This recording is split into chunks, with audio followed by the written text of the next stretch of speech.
They trying to do something new. Commodores with Earth, Wind, and Fire. We were doing that back 40 years ago.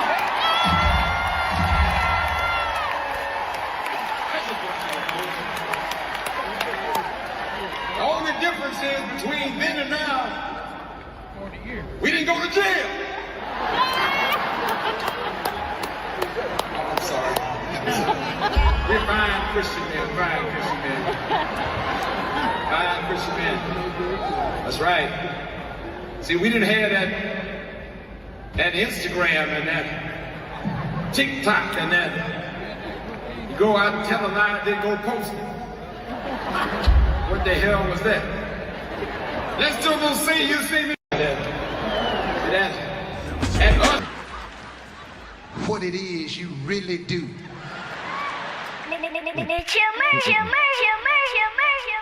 I should pour some of that in my juice. I might do that. I might spike my juice a little bit. Welcome everybody. I'm your host with the motherfucking most. Chill motherfucking Murray. You are now tuned to live from the spot. Shout out to everybody tuning in, not tuning in. You know how we do and how we rock. DJ Beer Gang, what's going on? I'm waiting everybody else to get up in here. And I keep saying to myself, I need to stop starting this motherfucking pod at 10:40 something. You know why? Because niggas don't walk their ass through the door until about 12 o'clock in here. I was just thinking that to myself. I was like, God damn it, Jay. I know you want to do an early pod so you can get off a little bit earlier. But you have a late night audience. You have a late night fucking audience that's in the streets at night. Why is your black ass on at 10:30? 10:30 your time. 11:30 on the East Coast. Niggas don't tune into my shit till about 1 o'clock. Having a black ass in the house. They ain't supposed to be outside. I guess I'm the wind down. I am chill. You know what I'm saying? I guess I'm the wind down guy. I need to wind y'all up one day. I think I do enough wounding up. Don't I? I try to do enough wounding the fuck up with the shit that we uncover out here. Y'all like my new cover? I'm trying to do a new cover style. I'm trying to change things up a little bit. Trying to spice things up a little bit. Change things up a little bit. I need to get better with doing my shorts and my clips as well. So I've been doing good with them on the gaming side, but I need to do better with them here with what we do already. I do need to elevate more of what we do already as we are venturing into newer things. So things are going okay. They could be better, but things are going okay. I'll just say that. Things are going okay, but they could be better. So shout out to me, I guess. Happy birthday to me. It's my birthday weekend. What can I say? Let me show my motherfuckers out. All right. So once again, shout out to everybody that is here. Well, everybody that's not. Like I said, I try to be on a little bit earlier than usual, but anyway. Like I said, let's start moving things along. Empress Shalani, what's going on? Thank you so much. I greatly appreciate that. What was I gonna say? So I try to do things, as far as trying to step up what we do here at the pod. I try to do things a little bit, been trying to do things a little bit better, and trying to branch out. I was just looking at my one of my last Twitch subs.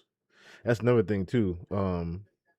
If you guys do want to follow or sub to Twitch for the gaming part, what we might do is keep the gaming side more toward the Twitch, because that's the only thing, right? When I do the pod, I would like to do it on Twitch, but at the same time, I don't want to confuse a lot of people. So I share everything here on the YouTube side because everybody knows me from the YouTube side. But as far as the Twitch is concerned, the Twitch just knows me for gaming, really. Twitch just knows me for gaming, and I want to kind of keep it that way. I kind of want to keep it that way for now, and then it builds up to, oh, he does this too. I want that to be the reaction for the Twitter side of things. So I'm gonna keep Twitter side of things, the Twitch side of things Like I said, I was just looking at shout out to Generals 57 that followed recently. Like I said, we've been doing good on the gaming side. Marvel Rivals wise, I did hit Grandmaster finally. I did hit Grandmaster finally, and I tried to hit Celestial. Reason why the ranking kind of is important is because to be known more in the content space. David Tantano, what's going on? Thank you so much. I appreciate that. To be known more in the content space of the gaming, you have to be of a certain rank. And I do know that for sure. So, or you just have to be really funny and make great content, which is one thing I do try to also incorporate in the videos that I put out with the gaming. Is I try to, because I'm not that lively of a person, especially when there's not too many people in the chat talking. I have to make up for that with funny little antics in between time. If there's not too many people talking too much, and I'm not talking too much because I'm locked the fuck in. I'll be like, if you see me on my gaming, you know how I get, and I get locked the fuck in. I barely will notice the chat, especially when I'm not used to people coming in for the gaming just yet. I will barely notice the chat. There was one time this dude Andrew came in on the Twitch side, and I didn't notice it till like 30 minutes later after the fucking game, and I was like, oh shit. Dude just said what's up, and I had no idea. Had no clue. Plus, I play Thing. So if you guys know Marvel Rivals and you know the Thing is probably one of the most boring tanks you could play to some people. To others, I'll say that. To other people. To me, somebody that's from Queens, New York, the Thing is perfect for me. Even though he's from the Bronx, it's a New York thing. It's a New York thing because it's very therapeutic to just be jumping around. Hoota! Hoota! Just punching people in the face. It's not the loop of the hoota as much as it is you just punching motherfuckers over and over and over and over and over again. You therapeutically beating the shit out of people. That is the part that is fun for me. So, like I said, I understand if Thing's play loop isn't the greatest, but however, I will be doing an unranked to GM or even Celestial on my brand new account with different DPS characters. Now, to get into what people are here for, I know you guys aren't necessarily here for the gaming. Once again, this is the little birthday stream I'm doing tonight, and depending upon how much I get through tonight, I'll be back tomorrow. To yap again. If I get through everything tonight, I'll be gaming tomorrow. I'll just let y'all know that now. But I'll be streaming the gaming. That's another thing too. I'm gonna try to stream, if not every day, at least the 7 days in the week. I'm gonna try to stream at least 4 to 5 of them moving forward. So if you see me gaming more, then yeah, but we will also be doing this more, just so you know. So we'll be doing gaming more, but we will also be doing this more. This will be more moving forward. This will be more. So, and I'll just, even incorporate things in between. But all right. So first things first. I did want to look at this. I did want to look at this again because this caught my attention like a day or two ago, and I was like, how your old ass up here, Lionel? Talking about Chris Brown. And Usher and Chris Brown. See, they trying to do something new.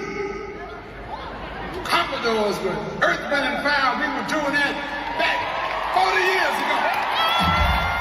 Yes, y'all were.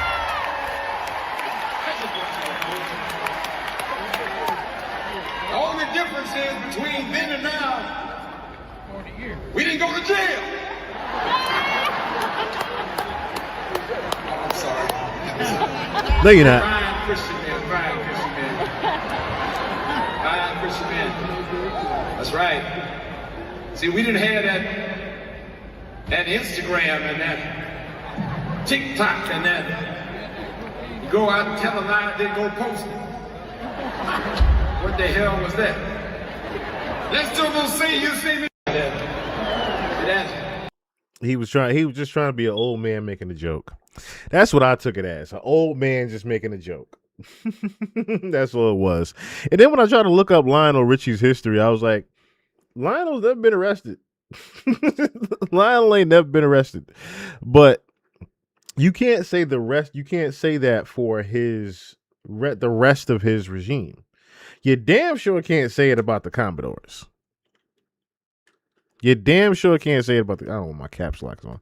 You damn sure can't say it about the Commodores.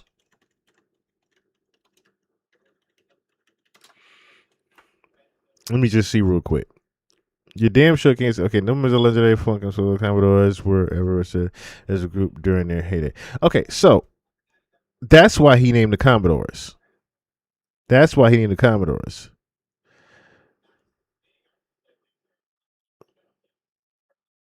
So, but let me see. So I know we're talking about what? Lionel Richie is what? 19? Is he more 1970s than 1980s? What would y'all say he is? More 1980s than anything? Not 1970s. He's more 1980s, right, Lionel Richie?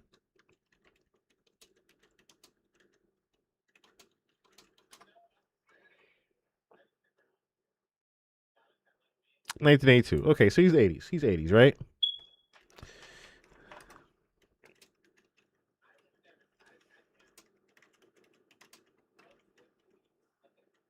If we talking about the 80s, right? If he's from 80s, right? 82.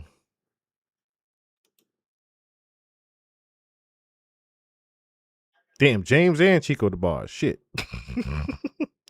So Chico DeBarge was arrested in California, Walmart parking lot, later picked up by Burbank police on bicycle. He had meth back then. This is 1986. Well, no, not 1986. When did he get? Oh, okay, so this is not when he got caught. Let me just see something. James DeBarge. You got Bobby. Why all of the DeBarges? What the? Why all of the damn DeBarges? Bobby, Chico, and James. Goddamn, what the? Okay. All right. And see, this is why I didn't want to say anything, but this is why I was looking at Lionel like, you full of shit, Lionel.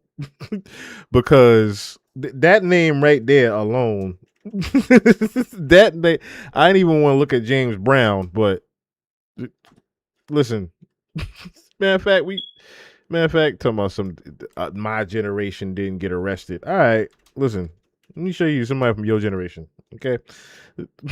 Somebody from your goddamn generation.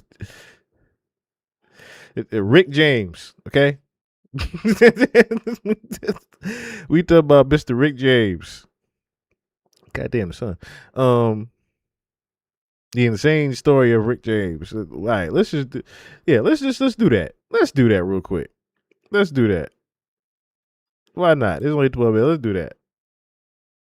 Because singer, junkie, producer extraordinaire, multiple felon, and all-around super freak. Rick James is the stuff of legend today, but was one of the most colorful personalities of the 70s and 80s. Part musical luminary, part cautionary tale. This is the story of the one and only Rick James.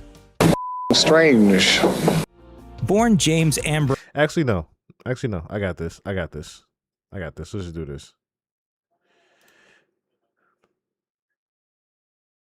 Arresting development tonight for the singer Rick James. Good evening, everybody. It's now 11 o'clock. He wasn't held for long. In fact, he's out. He's free again at this hour tonight. But Jeff Michaels with the Channel 7 News van with a live report about what happened to Rick James tonight at the corner of Yucca and Cahuenga. Well, what happened? Well, I'll tell you, Paul, this one's a hard one to put together. We are on the corner of Yucca and Cahuenga. Rick James was most certainly arrested right here, probably the most infamous corner in Hollywood for drug trade. And a couple of undercover officers observed a suspicious transaction involving a male who has identified himself as Rick James. The officers detained the male and conducted an investigation. And as a result of the investigation, the male who's identified himself as Mr. James is going to be released. It was a month ago yesterday that Rick James was arrested along with his girlfriend Tanya Hijazi for allegedly imprisoning a 24-year-old woman in his Hollywood Hills home, torturing her allegedly with a hot cocaine pipe. And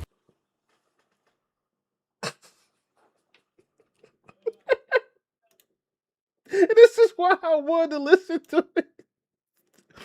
Because ain't no way,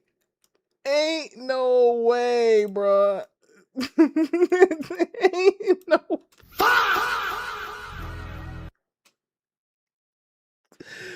Ain't no way.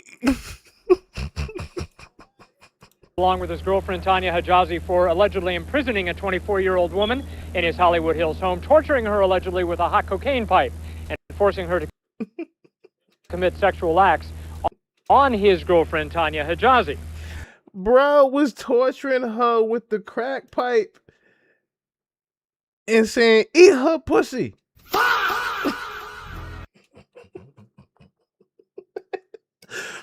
Lionel, you full of shit. Talking about some they wasn't wilding back in the day. Holy. He right. Imagine if we did have Instagram and TikTok and all this other shit that we had today. Imagine if we had that for this. The memes we would have for this nigga somebody with a crack pipe. This is what I'm talking. Man. Well, it was about a week ago, or rather a week ago Saturday, on August 24th, that Rick James was released. His bail, his $1 million bail, cut in half to $500,000. And frankly, we haven't heard much from Rick James until tonight. Now, I just got off the phone with his attorney, Robert Sheehan, just a few moments ago. He tells me that Rick James left Mr. Sheehan's office after a defense conference at about 2:45, said he came over to Hollywood apparently to buy some airline tickets, and that he was flying to Hawaii tonight with his girlfriend to get away for a while. Obviously, he did not make that flight. Mr. Sheehan says this is purely a case of police harassment. On the other hand, police did not charge Mr. James. He is free tonight. We assume. That's why I was saying what I was saying, bro. Lionel talk about some damn. No, we ain't get arrested back in my day. That's because we ain't have Instagram until you right. you fucking right. You are fucking right.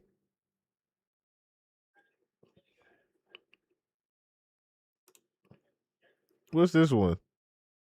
Finally today, pop singer Rick James is being accused of all kinds of terrible things, and authorities are taking it very seriously. Rick Kirkham with the latest from Los Angeles. She's a very kinky girl.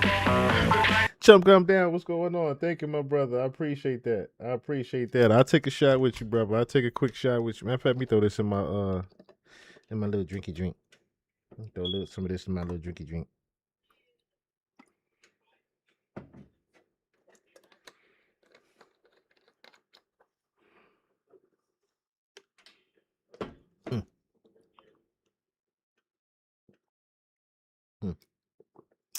I ain't got nothing left from yesterday. Except for that little bit. Oh, shit. Take a shot with you, brother. Take a shot with you. Who that? Dope Montana. Thank you. I greatly appreciate that, man. I greatly appreciate that. Trust me, I really do. So you Diamond, I announced earlier I did hit I think I showed you I hit GM on the other account, but we're gonna have some fun tomorrow on stream. We're gonna stream Marvel Rivals tomorrow, brother. So be ready tomorrow night.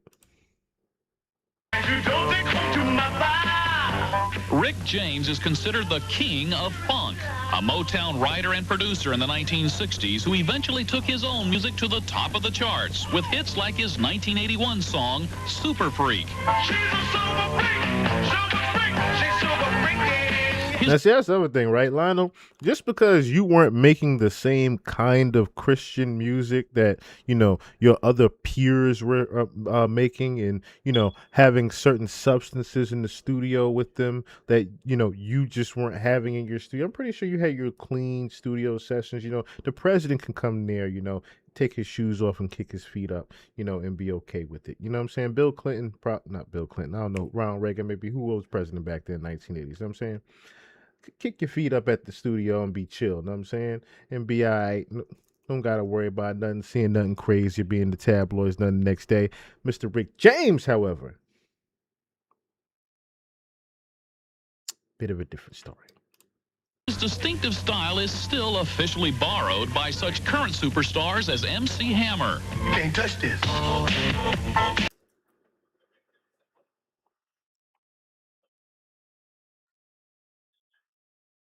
I mean, we can go on with the different motherfuckers that was arrested in the 80s for different shit. I'm just saying. The crazy thing was, besides Rick James, we can go into the later 80s because I wasn't going to mention Bobby.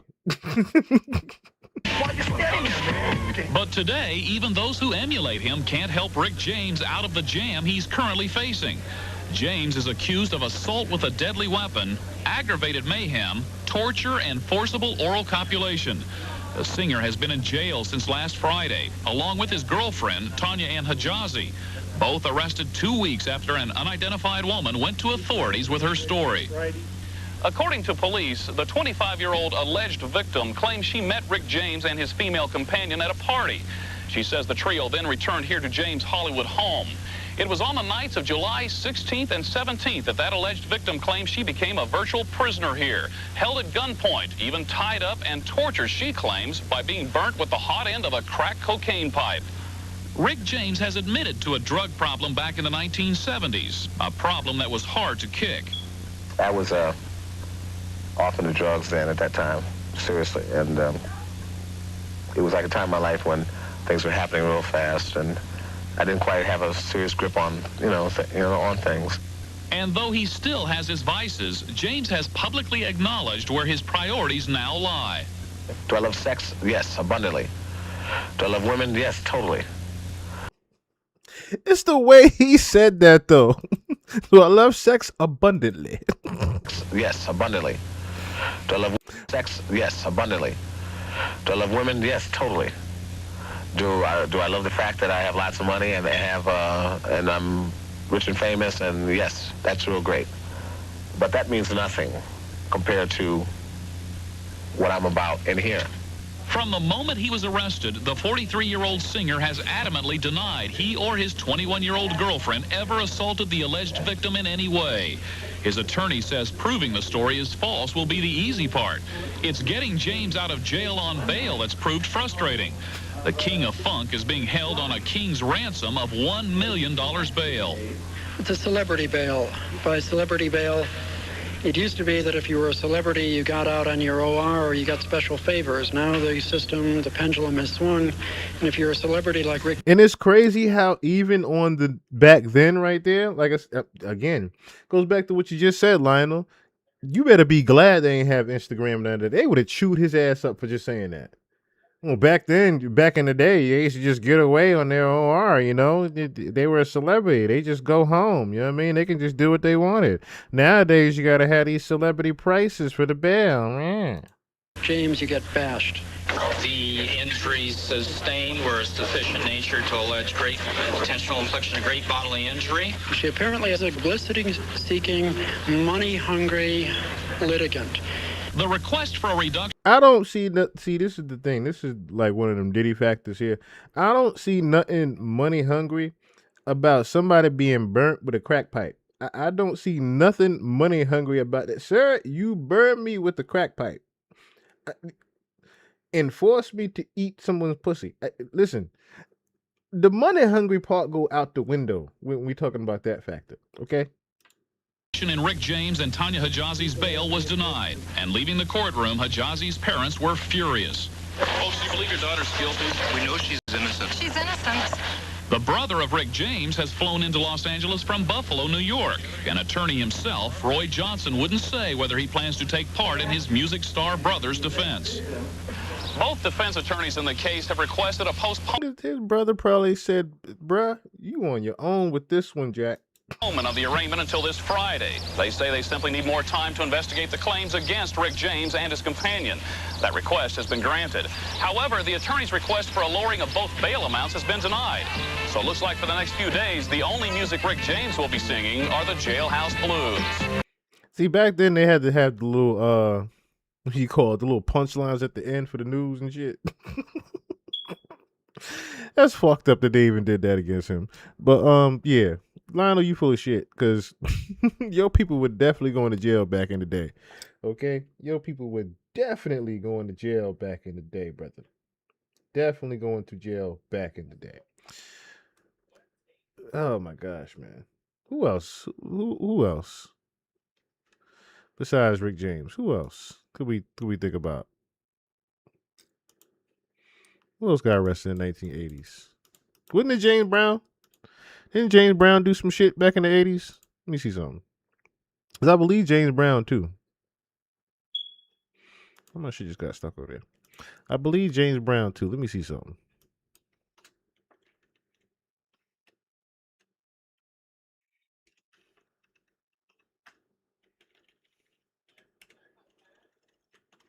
Talk about they wasn't wilding back in your day. Yeah, I was born.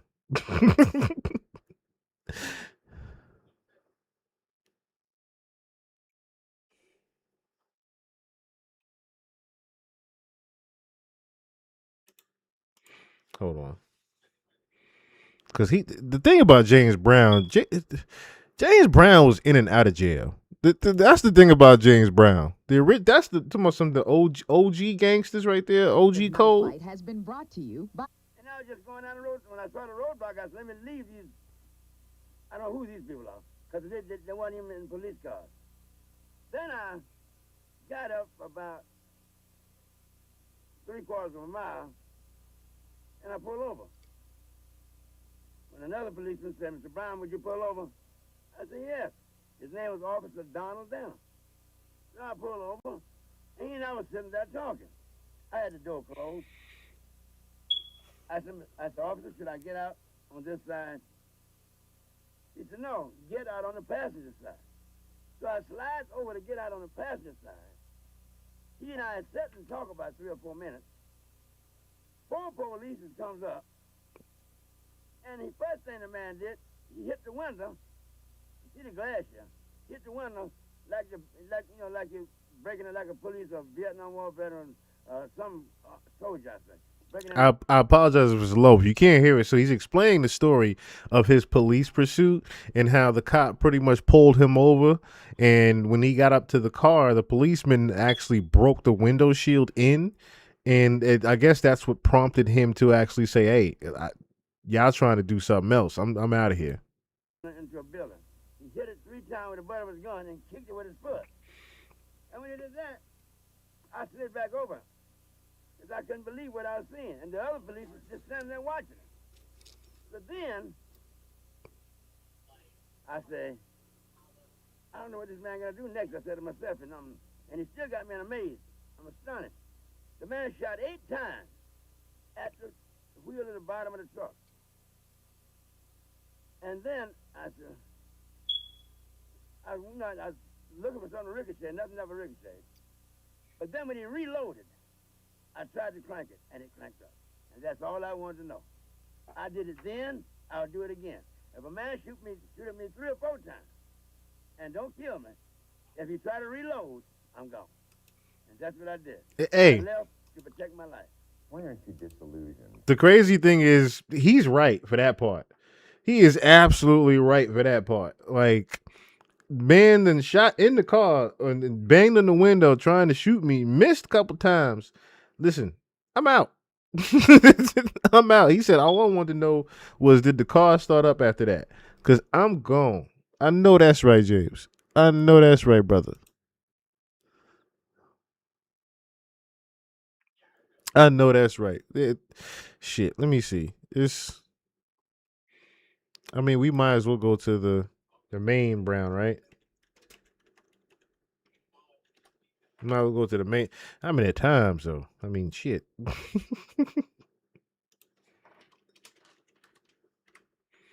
How many times though, baby? Oh, his was more in the 90s. Okay. Bobby was more the 90s though. Bobby was more the 90s. Okay. Let me just see real quick because I know it's more.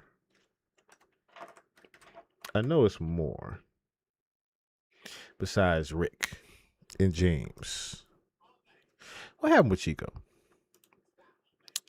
What happened with Chico?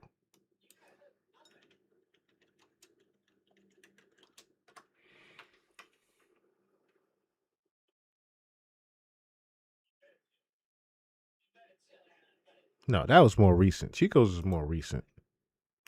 Chico's was more recent.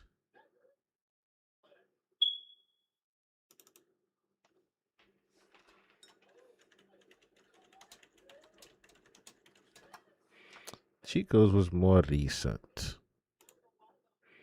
Yeah, James Brown and Rick James are the more notable ones. Okay. But I think I remember I read something happened with Gerald Levert. What happened with Gerald Levert?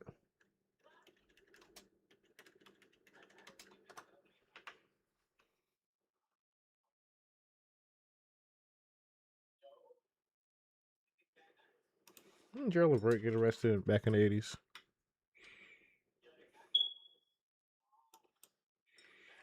I do remember some about Gerald Levert.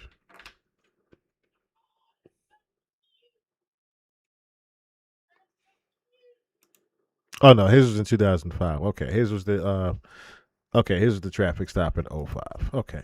So really just Rick James and James Brown on the notable part of things. But yeah, like I said, Lionel, you full of shit. Yo, people were definitely doing shit back in the day. And I know it's more people we could possibly pull up. I mean, shit. Yeah, I remember Aretha Franklin and Clive Davis having the freak offs. So there's definitely shit we can uncover. Even if y'all didn't get caught for it necessarily, there's some wild shit from back in the day.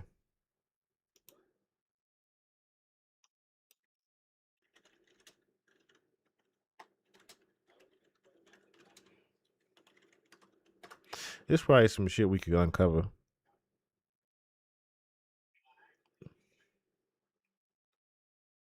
Oh, why did I do that?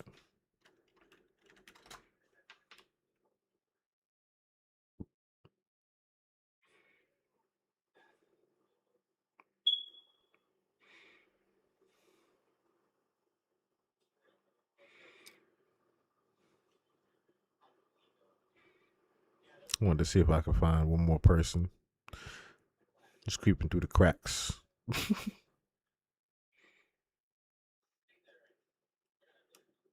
Hold on.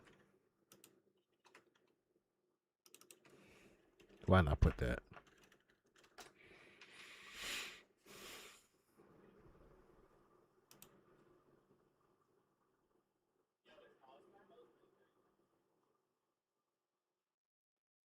Oh, so something did happen to Bobby in '88. Okay, so what happened to Bobby DeBarge? What happened to Bobby DeBarge?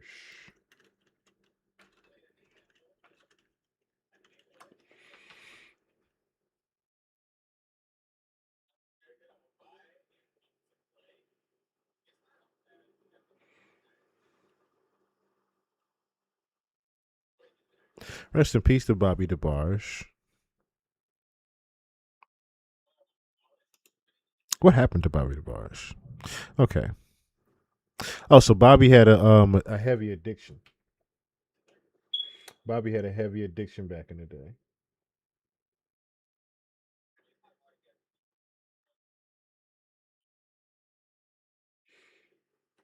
Yeah, Brown was in the Georgia State Prison. That's what I'm saying. Bob, I wanted to say Bobby Brown, but Bobby was more '90s, 2000s. Bobby was more '90s, 2000s, if anything. He was more '90s, 2000s, if anything. All right, so let us find our next thing. I kind of want to listen to why Pitchfork said Tyga's album was a 0.0. I want to listen to just some of it. I want to look at this real quick.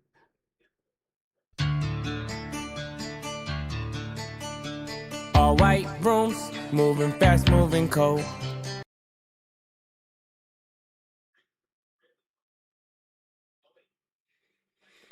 I literally tried to listen to this with a non-judgmental ear.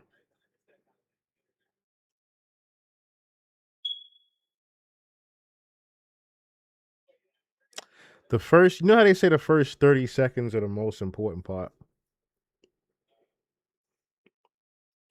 Because if the first 10 seconds of the record starts irritating something in your ear,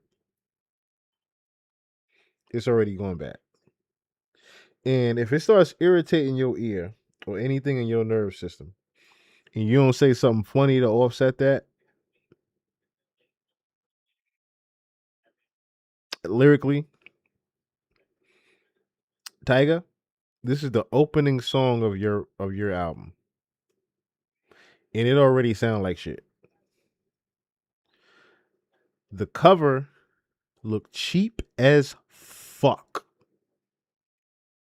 I get it. You want to do something like Starfish Island, like old Miami Starfish Island.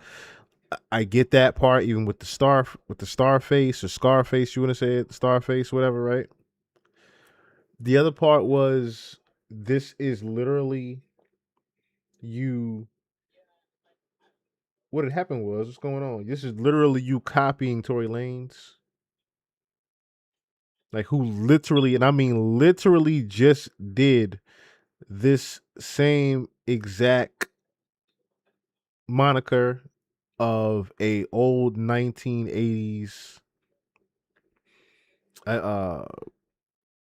player, old 1980s player. Did the same exact thing already and did it 10 times better, from him doing actual photo shoots, like real photo shoots, him doing videos for it, not AI. Everything was originally done in the studio. There was no there wasn't even, you weren't even able to do AI when he did it. So for you to do this, and then I look at the cover, it's not even you on the fucking cover. That's clearly not you on the cover. That's clearly a guy twice your scrawny ass size with a jerry curl that is clearly not yours. His head is even twice your size. Pause. You do not own this mansion in the background. We are talking about 2026, where a lot of these things do matter.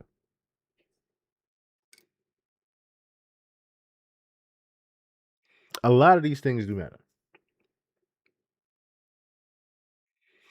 For you to do this entire cover AI already sent bad signals to my mind. And then, like I said, the first opening line of your motherfucking record, on top of this cheap ass beat that I'm hearing.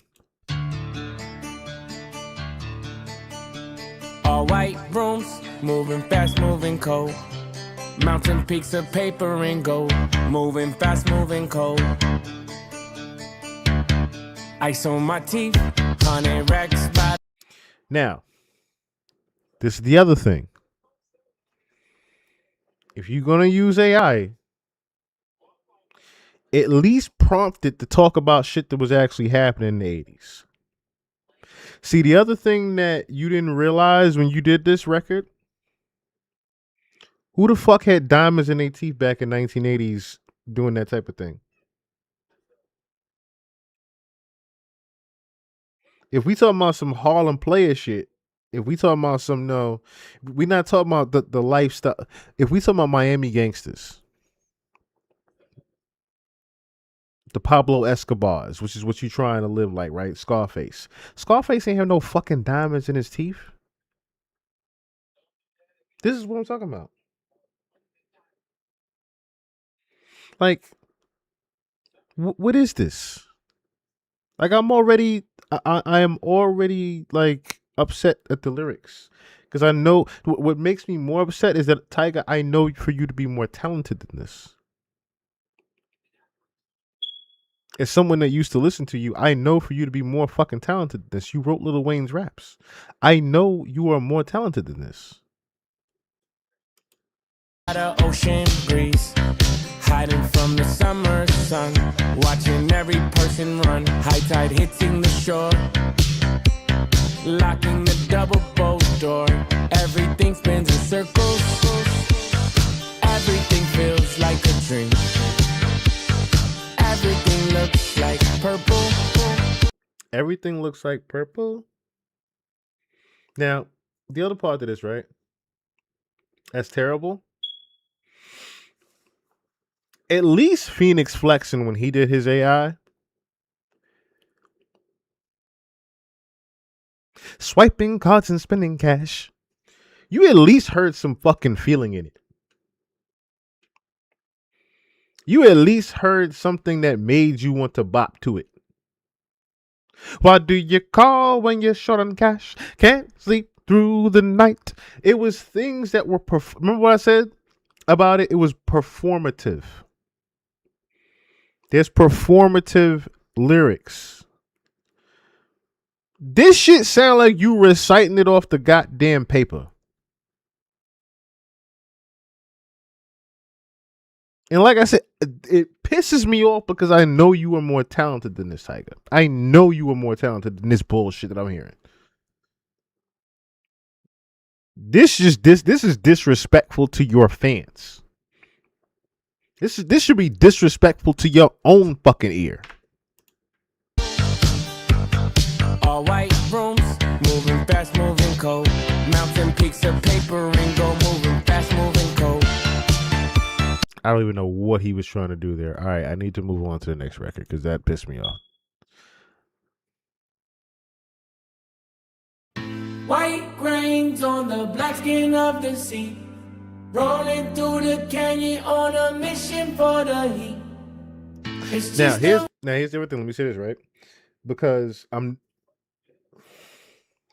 so I keep saying about this. This shit is cheap as fuck, because not only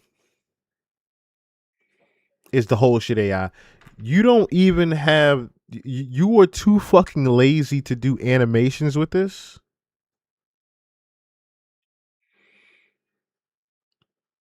You were too cheap to do animations with the cover. It's bad enough I don't see no visualizers. It's like maybe one video out, I think, maybe two.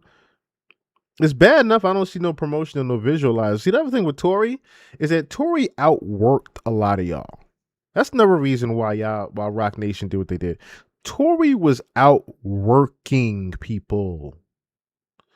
Not just the photo shoots. The man did videos for damn near the entire album. And the only reason Tory didn't get a chance to finish doing more videos for that was because he was fighting the case. But Tory was outworking y'all before he went to jail. He was outworking people. And this goes to show it. Perfect examples like this, lazy efforts like this, is why a Tory Lanez shines the way he does when he does this type of genre or this type of music or sound, if you will, right? When Tory Lanez did the 1980s, I'm not trying to keep comparing him to Tory Lanez.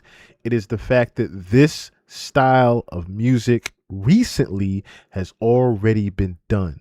This type of, not even this style of music, this idea, this whole persona and idea has recently been done, and done on a much larger scale than this, as well as more effort was put into it than this. And if you are going to do AI with this, at least make it look more expensive, because you supposedly have more of the label backing behind you with things. That's another thing. I can tell already, even if you are doing this on an independent vibe, Tiger, you didn't spend very much of your own money for this. This was just some shit you threw out there and threw together. Literally. This was some, let me try this out. Let me put some AI music together and see what happens. And you got exactly what the fuck you deserve, a 0 out of 0 from Pitchfork. Rush, I need to stay awake. It's just a risk I need to make. White grains on the black skin of the sea. Driving fast, moving fast. And see, the thing is with that, the beat is funky. You making it sound fucking terrible. You making that shit sound terrible, bro. That shit sound horrid when you come on. Because again, there is no feeling coming from you, bro. It's no feeling. Matter of fact, it's no feeling coming from you, bro.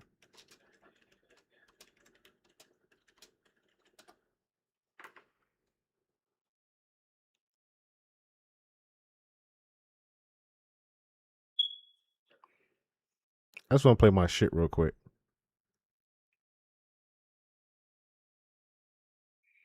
Like, there's so many hard records that was on here.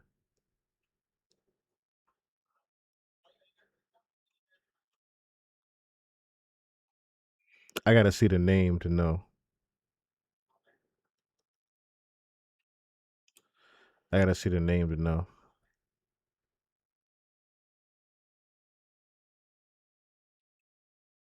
Is it Hurt from Mercury? I think it's Hurt from Mercury. It might be her. It is Hurt from Mercury, I think. Tiger. Don't you ever. don't you ever. Don't you ever try this again, bruh. Bruh. You listen. Your shit lack that, okay? Your shit lack feeling. Your shit lack feeling like a and that is the reason why people know it's AI. The shit lacks feeling, my nigga. It lacks feeling. And just so you know, the next time you try to do an intro, move the button again. No. That is not what I'm saying. That is not what I'm saying. AI is not cool whatsoever. AI music period is not cool for me. For me. Let me say it like this, right? Because let me remember before when I did the little AI battle between Mike and Prince, and I was like, "Oh, this is some shit that sounds good." Now, how they revamped it. The revamped AI sounds great. If you're doing, say, an AI beat, it could sound great. If you're doing shit like that, or even if you're doing, because see, if I was forced, even if I was, let me just have this talk right now, then I guess, right? If I was, say, signed to a label right now and they presented me with the Phoenix Flexing record, or they said, hey, we want you to try to make some music with AI and incorporate that. The labels are trying to do this, yada, yada, yada, yada, yada.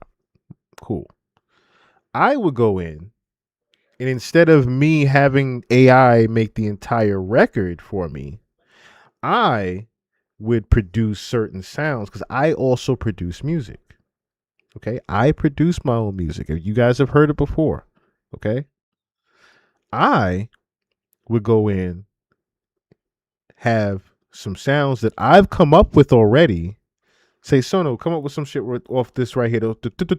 I'll just make some piano sounds or whatever, right? Have Suno build around that. I'll have Suno build around what I create, what I come up with. I'll have Suno come around that. Then, based upon the feeling of that beat, I'm going to sit there and come up with my own lyrics. Now, what I'm going to also do is, if they want me to incorporate Suno, they're hard pushing it, right? I'm going to have Sono do what I saw Timbaland do and push out different tones. What I mean by tones is it's going to find a certain pocket for me to be in. Okay, that part I might necessarily borrow, not necessarily just take everything it's doing, but I'll borrow the pocket that it wants me to sit in. Then, okay, I see, because music's supposed to be a collaborative effort, right? So I'll say, okay, this is like the little voice in my ear that's saying I should do it like this. Okay, so I'll do it this way. I'll throw it in this pocket that sounds good to me. I will try different pockets, 4, 5, 6, 7, and 8, 10 different pockets that I hear it doing and do different tones.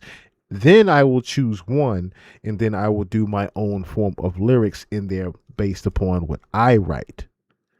But I will never sit there and pop in prompts for AI to build my entire record. I am too creative as a person. I am too creative as a songwriter myself to ever let AI build an entire record for me. It just will never, it would never happen. As much as I've even been in, the dibbles and dabbles, trust me when I tell you, a rapper is always going to be a rapper. I have been writing songs. I have been writing lyrics over the past year or so. Eventually, something is going to kick in and that light switch going to flip. I'm going to get back in the booth and I'm going to be sitting my ass here rapping again in front of these monitors. I already see that's going to happen. I already see it. Because of where things are right, I already see myself wanting to get back into rap, and then I see where music is right now. It's like,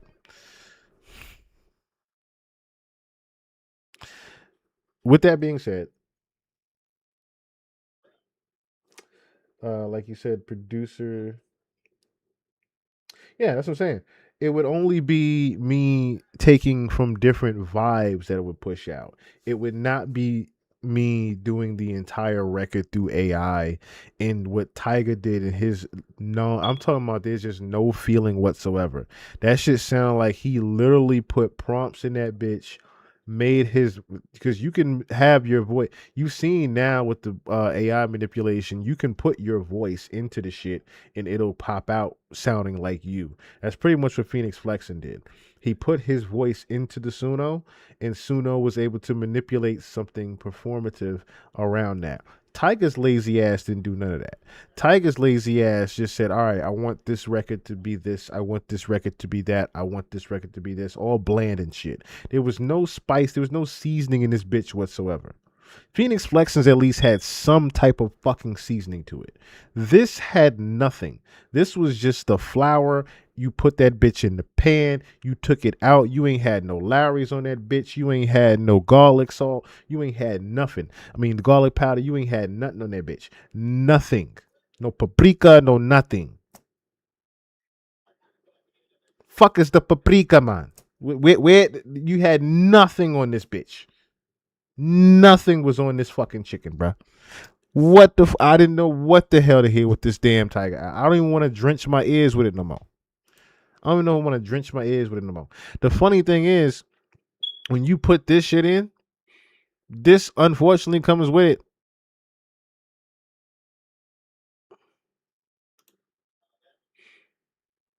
Shout out to my man Fantamos. Yeah, hi everyone. This new Tyga Starface album, it's not music. Yeah, here we have a brand new record from rapper, songwriter Tyga, a guy who across hip-hop's mainstream cultural crest in the 2010s was buoyed by some really massive hits, but simultaneously over the course of his career failed to really forge anything that you could even say was even close to like a classic album. And while Tyga is not completely forgotten in the modern hip-hop meta, that's for sure, things over the past 10 plus years have shifted within rap so radically from an aesthetic standpoint, from a musical standpoint. It's hard to imagine a place right now where a Tyga type of rapper could really succeed and thrive and grow their audience commercially, which again, I think is the reason why we haven't seen him going viral in recent years like we have in the past. I mean, if Tyga had to start today, I don't know if a song like Rack City would really take off. So from a commercial standpoint, I personally, as a critic, am not surprised surprised to find, and certainly don't begrudge Tyga, the feeling or the itching, burning desire to maybe switch things up and try something new, because no matter what genre you operate in order to stay on top in the music industry, especially long term, eventually you've got to switch it up. You've got to evolve. You've got to change with the times. And maybe on some level, Tyga has been struggling with that answer as to what to do next. But I think recently he discovered exactly what he wants to do. The solution, as it were, came in the form, I presume, of a song that not only has been going viral on the internet, but actually climbing the charts in recent weeks too. That would be the new Phoenix Flexin track, Rubbers. A very odd song from this West Coast artist who at one point was mostly known for his involvement with the rap group Shoreline Mafia. But with this solo track, Phoenix was doing nothing of the sort in terms of, that group's typical style, which is typically this very kind of anxious and tense take on trap music, hyphy, and gangster rap. But no, Phoenix Flexin's Rubbers actually embraces a little bit more of a mystical, dazzling 80s synth pop sound, which obviously took a lot of longtime fans and now a lot of new listeners as well by complete surprise, because again, this is not his usual thing. So of course, some skeptics started coming around, wondering what exactly was the source of this sonic shift, especially given the vocals on the track sound almost nothing like any vocal Phoenix has laid onto any song previously. Now, of course, very quickly, allegations of this song being AI generated began to crop up, and for weeks and weeks and weeks from Phoenix and his collaborators, we saw denial after denial, explanation after explanation as to why the AI allegations were false. But after more allegations, more digging, and even some exposure, eventually Phoenix did come around and admit AI was actually used in the process of generating Rubbers. And given the lack of transparency we have seen about that up until now, it's probably more AI than even now he is letting on. But while Phoenix was struggling, trying to figure out his next move and how exactly he was going to spin this whole AI thing, clearly Tyga was silently plotting behind the scenes, figuring out how he could, one, also put out some AI music that would climb the chart. See, what's also bad about the whole Phoenix Flexin thing, what's bad about Phoenix Flexin's record right now is the fact that there's no follow-up. That record was already here today, gone tomorrow. The record was cool for about a week or two. Then when people started catching on that it wasn't even really him, it lost its whole aura. There's not even a follow-up record to make you forget about the bullshit that happened. That's another thing with these artists nowadays. Y'all don't even got a follow-up record to make people forget about any bad that happened with the first one. That's how lazy y'all are now. There isn't even a follow-up record to Rubbers. You were supposed to have the follow-up record. Even if you're going to come out with the AI London sound in Phoenix, you're supposed to have a follow-up record behind it and then have an EP go with it, with Rubbers, because Rubbers is going crazy on the radio, and you got the secondary song that goes with it, and then maybe another song, a rap song. You could even put the rap song on behind it. You niggas don't even know how to sell y'all bullshit. You niggas don't even package the bullshit. Y'all just throw it in people's face nowadays. And two, maybe base a whole album cycle around it too, which he very clearly has. Now, since the release of this record, it has come out that Tyga did actually use AI in the creative process, but even he was not completely honest with this fact out of the gate with this Starface record. And while we don't have full details on that yet, personally, I'm inclined to believe that it's probably more than he's willing to let on, just like Phoenix. In fact, there are elements of the 10 tracks on this album that lead me to believe that they are entirely, wholly AI generated, which I will get into, but first, let me say this. Presuming charitably that this album was only 25% AI generated, and quantify that however you want, the fact still remains that this record serves as an example of the most disgusting and annoying and cynical use case for this technology, insofar as using it to just generate music and upload it to the internet. Because here you have an artist who clearly is at a complete loss as to what to do in terms of the next step of his career. And so what does he do? Thank you so much, Miss Empress Shalani. I greatly appreciate you. Thank you so much. I greatly appreciate it. Once again, guys, if you are just tuning in, again, this is the birthday stream. Not necessarily asking, but if you guys do happen to hit it, I greatly appreciate you guys. It is there on the screen, but yes, I great. Golden Blue, what's going on? What's going on? Long time no see. He got a song with French Montana and Max B. You talking about Tyga, or you talking about Phoenix? I think Phoenix does have a song with French and Max B.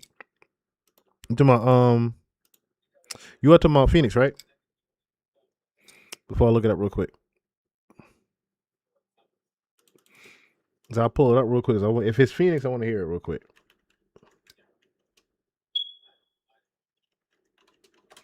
I want to see if it's Phoenix, if they got a record together. Okay, so it is them. What's the short of it? I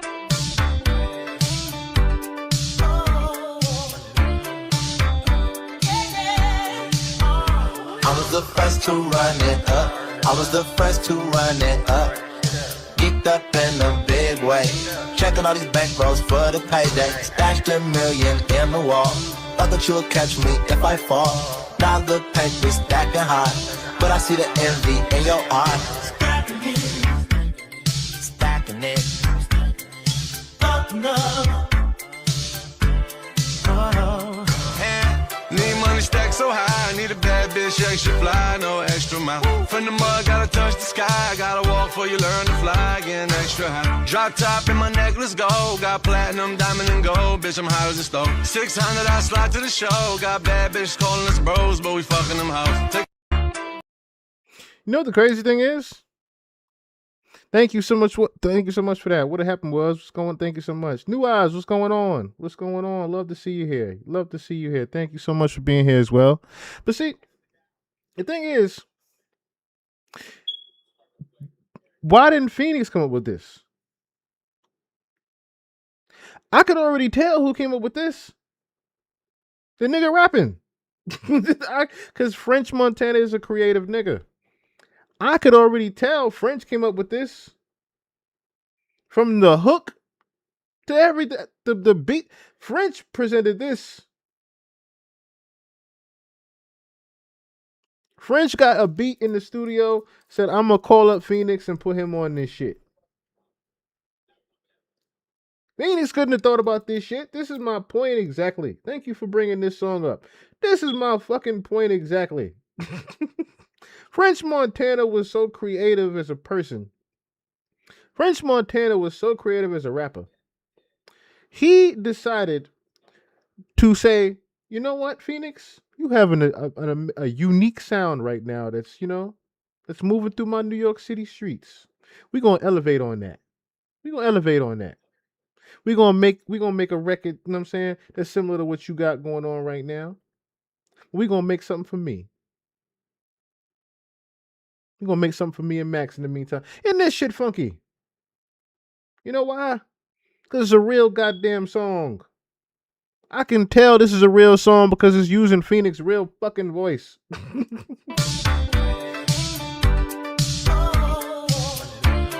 I can hear Phoenix's voice. I was the first to run it up. That right there is not, I was the first to run it up. It's not the London performative dude. This is the actual Phoenix. I could hear it. I was the first to run it up.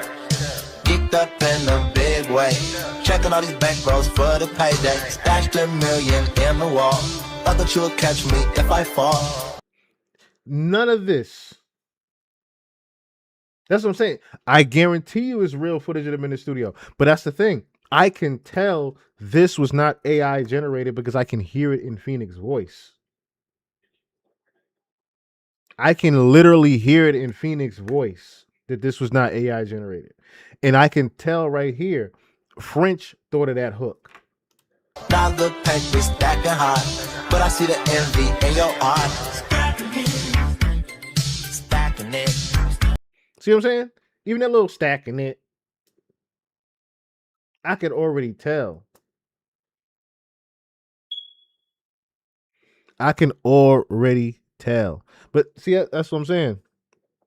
If there was some actual, like, if he was really making these records, there would be a lot more follow up to this. There would be a lot more follow up to Rubbers.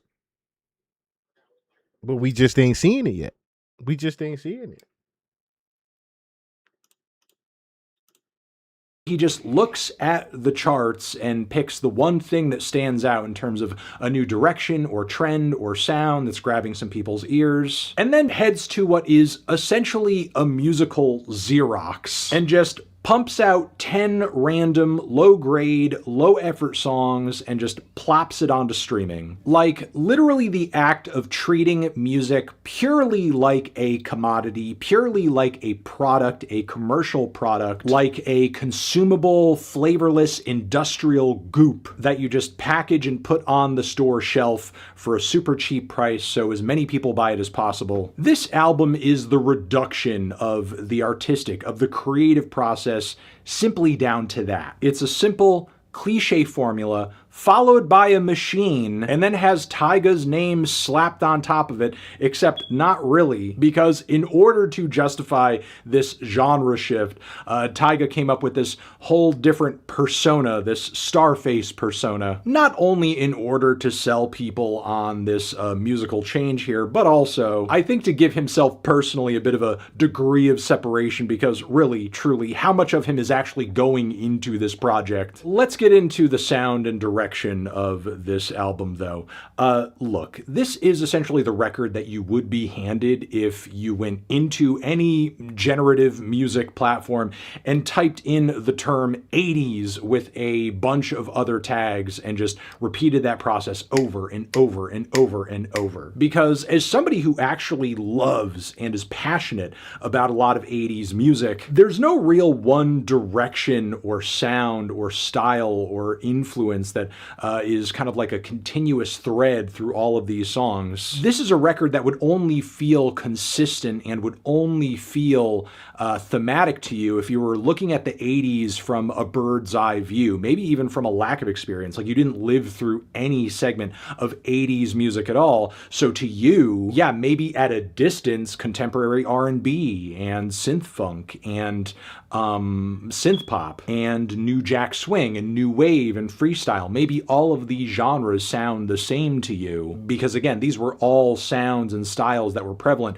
throughout the 1980s, and if you lived during that time, all of these genres were very distinct movements that were super separate, for the most part separate, and had very distinct pioneers and artists that were at the forefronts of these movements. And through Tyga releasing this album that is just this complete mishmash of ill-defined 80s slop, it sort of creates this closed loop where the reference points are kind of scuffed, and you're not actually doing this out of celebration or out of adoration for the artists who created these sounds and styles in the first place.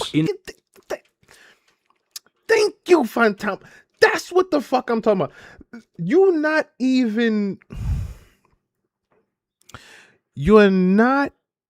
trying to incorporate sound from back then, or I should say, you're not even trying to incorporate inspiration from back then to sound like. That was one of the other things that I started to notice. You're not even trying to pull from anywhere. Like, that was another thing Tori did. Tori was, at least, you can tell, pulling from different references of the feeling of those songs back then, and then turning it into something of modern day. This just literally sounds like he wanted to sound like he was back then, and it just sounds so flat. That's why I said there's no feeling to this shit, because again, you're not even pulling from the styles of back. You're not even pulling from the artists from back then that made the genre what it is. You know, what made it so special. You could have went and listened to, um, I guess that's the other part to this, right? Were there any 1980s rappers that were living the Miami Scarface style? You see what I'm saying? You start to look at it in a unique way that way.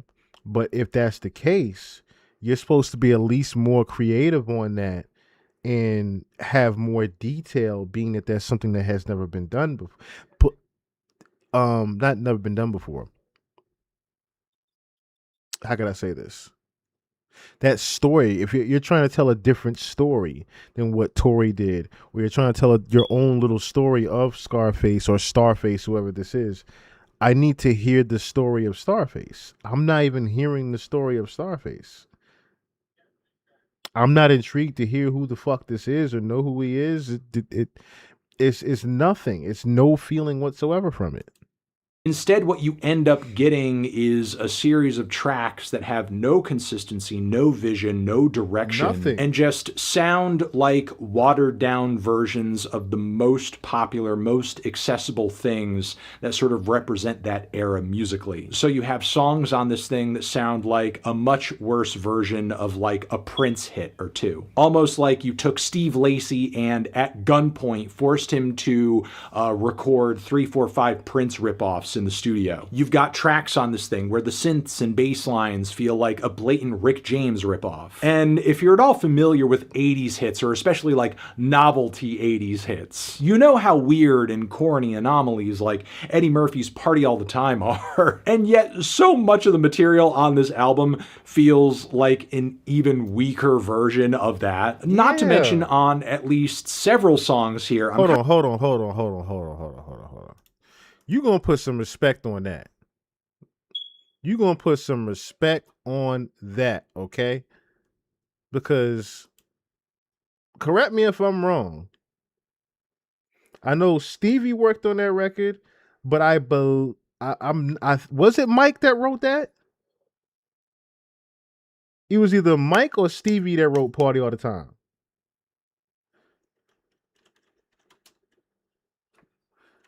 I just want to play it real quick. You gotta put some respect on this record. I know Stevie was a part of this. You can't even top Eddie's Party All the Time. you can't even give no feeling to it. And Eddie can't sing a lick. Eddie couldn't sing a goddamn lick. So we know this was studio edited, of course, but Eddie ain't sing no. Eddie wasn't no damn R&B singer. So whoever the background vocalist was to this did a fine, good fucking job. But they didn't have AI back. That's another thing. They didn't even have AI back then. And look how Eddie sound. Look how Eddie sound with some tones. See what I'm saying? Like, you couldn't even top that, Tiger. Kind of getting put some respect on Party All the Time, goddammit. Rockwell, Somebody's Watching Me vibes too. It feels like whatever AI Tyga used to generate the production. That I know Mike wrote. Rockwell, Somebody's Watching Me, that we know Michael Jackson wrote. Hell, Michael Jackson was on the hook of the record. On this record was just trained on a sampler of like the biggest 80s hits, and that's it. So like, not only is the vagueness, the lack of specificity in terms of how this record approaches 80s vibes kind of a tell in terms of it being AI, but also consistently across this record you have these like kind of scratchy, scuffed vocals where it sounds like on song after song the highs have been like kind of rolled off, like the treble is super low and the vocals are a little muddy, which is an effect I imagine kind of comes by way of these programs being trained on so much older music where the production and recordings aren't so clear, and there is kind of a vintage scratchiness and dustiness to the way some of the instrumentation, especially the vocals, sound. But then to hear that carry over onto these modern iterations of these styles through these generated pieces of music, it just feels very out of place, anachronistic. Not only that, but there are like some very weird weird, off-putting production choices that just don't really make sense. Like basic engineering shit that just would not come up on an album like this for a few reasons. One being that any producer or engineer who can genuinely recreate these kind of vintage 80s vibes and sounds with the accuracy that they are shown with here, that would have to be a pretty talented, knowledgeable, veteran producer with quite a bit of experience and a good ear. Someone who probably wouldn't put out 3, 4, 5 busted ass vocal mixes or do song after song where random drum hits and fills are like 2, 3 times louder than almost anything else going on in the mix. Not only that, but another tell that I would say kind of gives this album's AI generation away is, of course, the vocals. There are numerous hooks and tracks on this thing where Tyga's vocal phrasing, for somebody who is like a studied and an accomplished pop rapper who literally raps, writes, and flows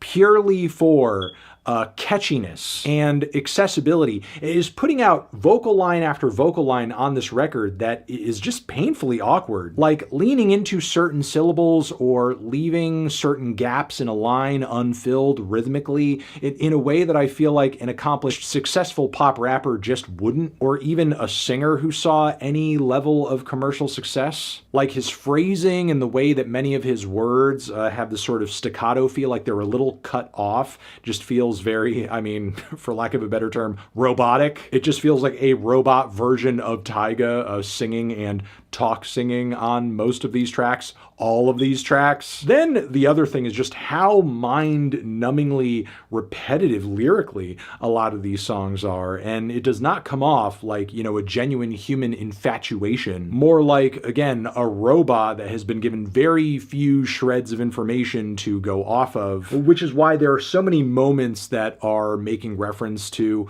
getting broken up with and counting money, counting money, counting money, counting money until your thumbs hurt. It's to the point sometimes where I have to check the track list just to make sure I'm not listening to the same song all over again. The only real sense of variation for me personally is how bad some of the mixing is. And look, while I will admit there are... That was everything. That was why I kept saying how cheap this shit is overall. Like Tyga, you've been in the game too fucking long for that mix to come out as bad as it did. And what I mean by the mix, I'm talking about everything just sounds flat as shit. Like there's no, like even when you heard Eddie Murphy party all the time just now, right? You can hear the rise of certain instruments in the record before the hook comes on. You can hear the lowering of it during the verse. You can hear certain shit. You can hear certain dramatics of certain sounds while the verse is being applied or the hook or the bridge is being applied. That's another thing. There's no songwriting in this fucking thing. There's barely any songwriting done in Tyga shit. That was the other part that just started feeling real flat to me. I'm like, I can't tell the verse from the hook. And that's bad. If I'm already not bopping my head looking for the hook, or I can't tell what the hook about to be, this shit just, like he just said, it sounds so robotic. It just sounded like it had lack of feeling done to it. That's why I kept saying there's no feeling done to this. That's how you can really tell it's AI, because his wording just fell short every single time. I'm like, there's no cadence put to this. Like, you're not even trying to have an actual cadence in the record that has a certain flow to it. There's no flow state to this. That's what I said. It sounded like you was reciting this shit on paper. And it's he pointed it out right then and there. It just sounds like a robot Tyga. Like it literally did not even sound like him. And that's the other difference with Phoenix Flexing. At least Phoenix Flexing had more performative vocals being put there. Like Phoenix sounded like he presented that shit to the label and the label took that shit to mastering. This shit looked like Chum Calm Down just said. Like they did this bitch in the weekend.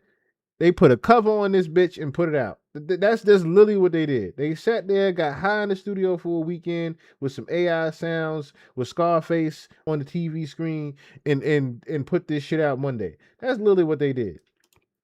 Are some choruses and there are some baseline musical elements on these tracks that are like at least accessible or kind of catchy, or I can kind of squint and see possibly in my mind's eye a catchier, more enjoyable version of what is being presented here in actuality. The fact is, even when these songs are at their most enjoyable, there's a very stiff, awkward, weird, off-putting, almost uncanny quality about them that sort of just makes my skin crawl and makes me wish I was kind of like, you know, listening to all of the obvious reference points and inspirations. And that, I think, is the most sad, pitiful, and unfortunate reality of this situation, that there will be some people who listen to this, genuinely think it's great, and have no clue, no idea, no experience of any of the 80s artists that it's ripping off. Or hell, even the modern artists who are still like carrying the torch for sounds like this. Guys like Dame Funk, for example, who if Tyga or any number of artists wanted to randomly make like a synth funk record, something along those lines, I mean, give that guy a call. That guy will cook you up some amazing production. That's another thing. See, this is why I said before, like, why you ain't call nobody, Tyga? Like, even if you was going to do this, like I said, Tory at least, like, I don't mean to keep bringing it back up, but Tory at least called people. Tory at least had different people on different instruments. Like how we just saw Eddie Murphy in the studio and shit like that. That's how they did things back in the day. They created from scratch with a lot of the 1980s records. None of this shit sounds like you tried to even put any effort into anything musically with this. That's what was so mocking. That's what's so disrespectful about this whole thing, is that you didn't put any effort into it. You put even down to the cheap ass AI cover that I'm seeing. You didn't put a tick of effort into this whatsoever, and that's disrespectful to music in general. For someone that does music and creates music, you literally disrespected music with that. In that style, if as an artist that's truly the sound that you want to chase, the direction that you want to go in, call someone up, reach out, find somebody, collaborate, make a friend. Enjoy music as the communal experience and the cultural exchange that it's supposed to be, instead of having an AI platform fart out some crap. Because again, I'm sorry, if you know or you enjoy or are passionate about anything in terms of like 80s music, and it feels like there is at least like a hunger for that in this day and age, with, you know, the resurgence of Michael Jackson's music, with, you know, artists like The Weeknd currently thriving off of all of these 80s vibes on his recent records. Even before Rubbers, there has been an established resurgence for this kind of vibe, this kind of sound. If it's something that you really want to do, go for it in a way that's true and authentic and unique to you as an artist, instead of doing lame shit like this, where even in this record's promotion, Tyga can't help but make it clear that he knows absolutely fucking nothing about this era and all the musical styles that he's pulling. I can't help but think of this now, because this is what I keep saying. This Iceman album that Drake put out is very haunting. It's very haunting to the times. Now, I know y'all probably saying like, what Drake got to do with this, right? But do y'all remember the Drake line in Too Hard for the Radio? Where he literally was dissing Tyga? Remember what I kept saying, that a lot of these lyrics we're gonna keep going back throughout the year with him?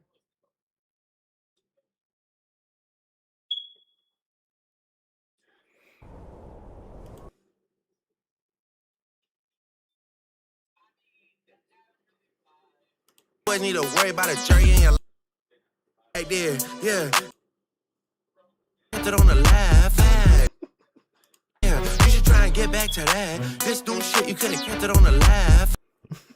This new shit, you could have kept it on the lap. And so we gonna keep going back to these bars that Aubrey done put out, because he has been dissing everybody from the spirits. I'm telling you, his lyrics have been haunting these people from the spirits, from Rick Ross Flying Economy to the Jig Is Up. Like, his lyrics have been haunting people. Has it not been? Rack City, bitch, we remember that. This new shit, you could have kept it on the lap.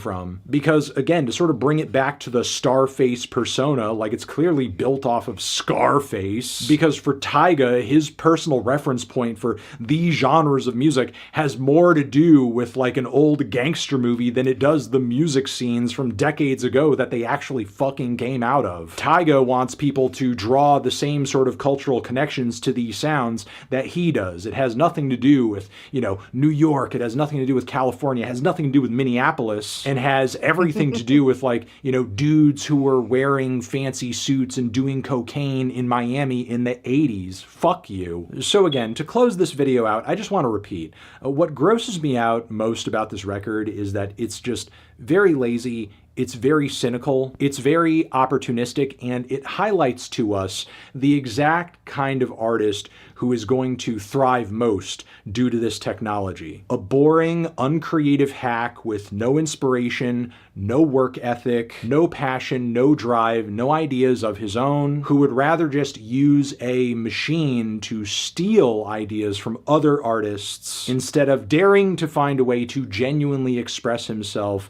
and make music that's worth listening to, which is why That's like I said, this is exactly why Pitchfork put the shit 0 out of 0, bro. This is why Pitchfork did what they did. For a good reason, bro.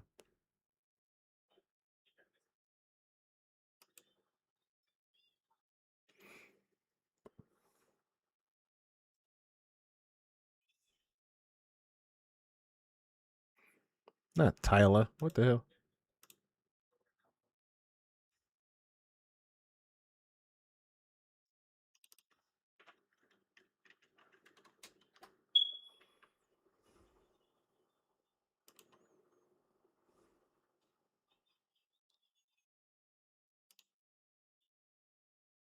Where is it? Okay.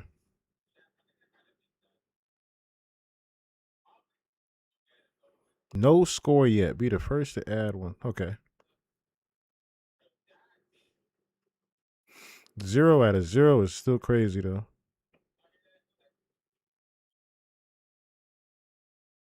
First 0. This is the first time it was actually a 0, though. What would a Pitchfork have to say?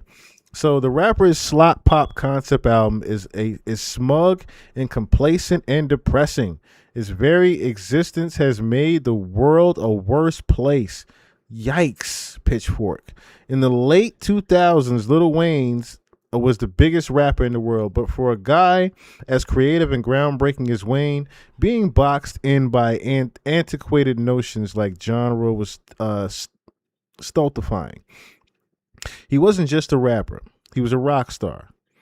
And so he and a battalion of producers decamped for the studio and emerged with the 2010s Rebirth. That's the Rock album, an amazing album. And see, again, perfectly what I'm saying. If you're going to do something and do a certain style of genre of music that you're doing outside the box, at least do it right. At least put some effort into it. Yada yada yada. One of the most amateurish and goofy rock and roll albums ever created. There's something admirable about the fact that Weezy F Baby effectively convinced his label to let him erect a pyre of money, doused it in gas, and tossed a lit match onto it, KLF style.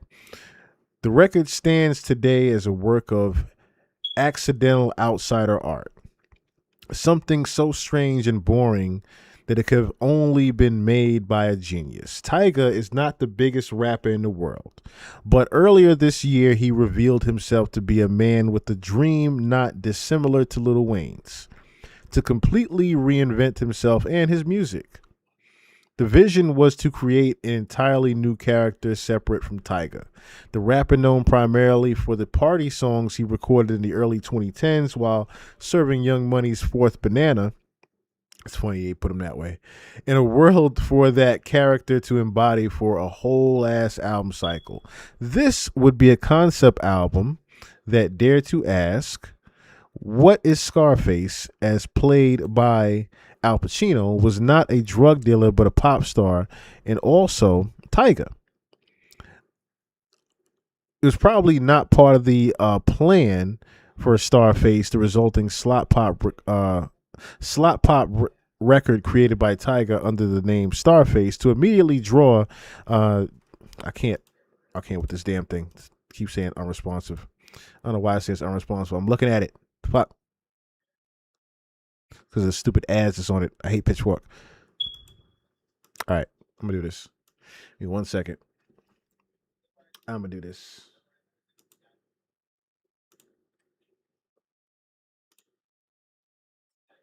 Because it just need to be on its own thing.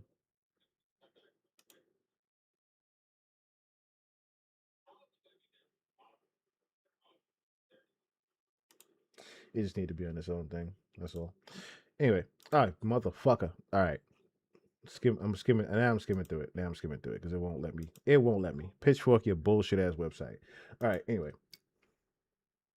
You guys get the gist. Pitchfork and his bullshit website. Anyway. That had nothing to do with the internet. That was just y'all websites having too many fucking ads on it that nobody can actually sit there and read something. Yeah, I wonder why magazines is going out of style nowadays. Can't even fucking read nothing.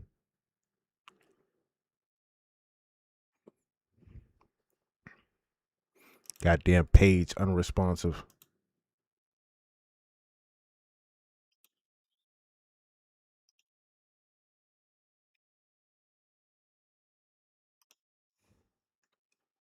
Where is that? Yeah, this is a big ass article for your page not to be responsive. Goddamn it. Where are the cookies? I could accept the cookies. But anyway, where was I at?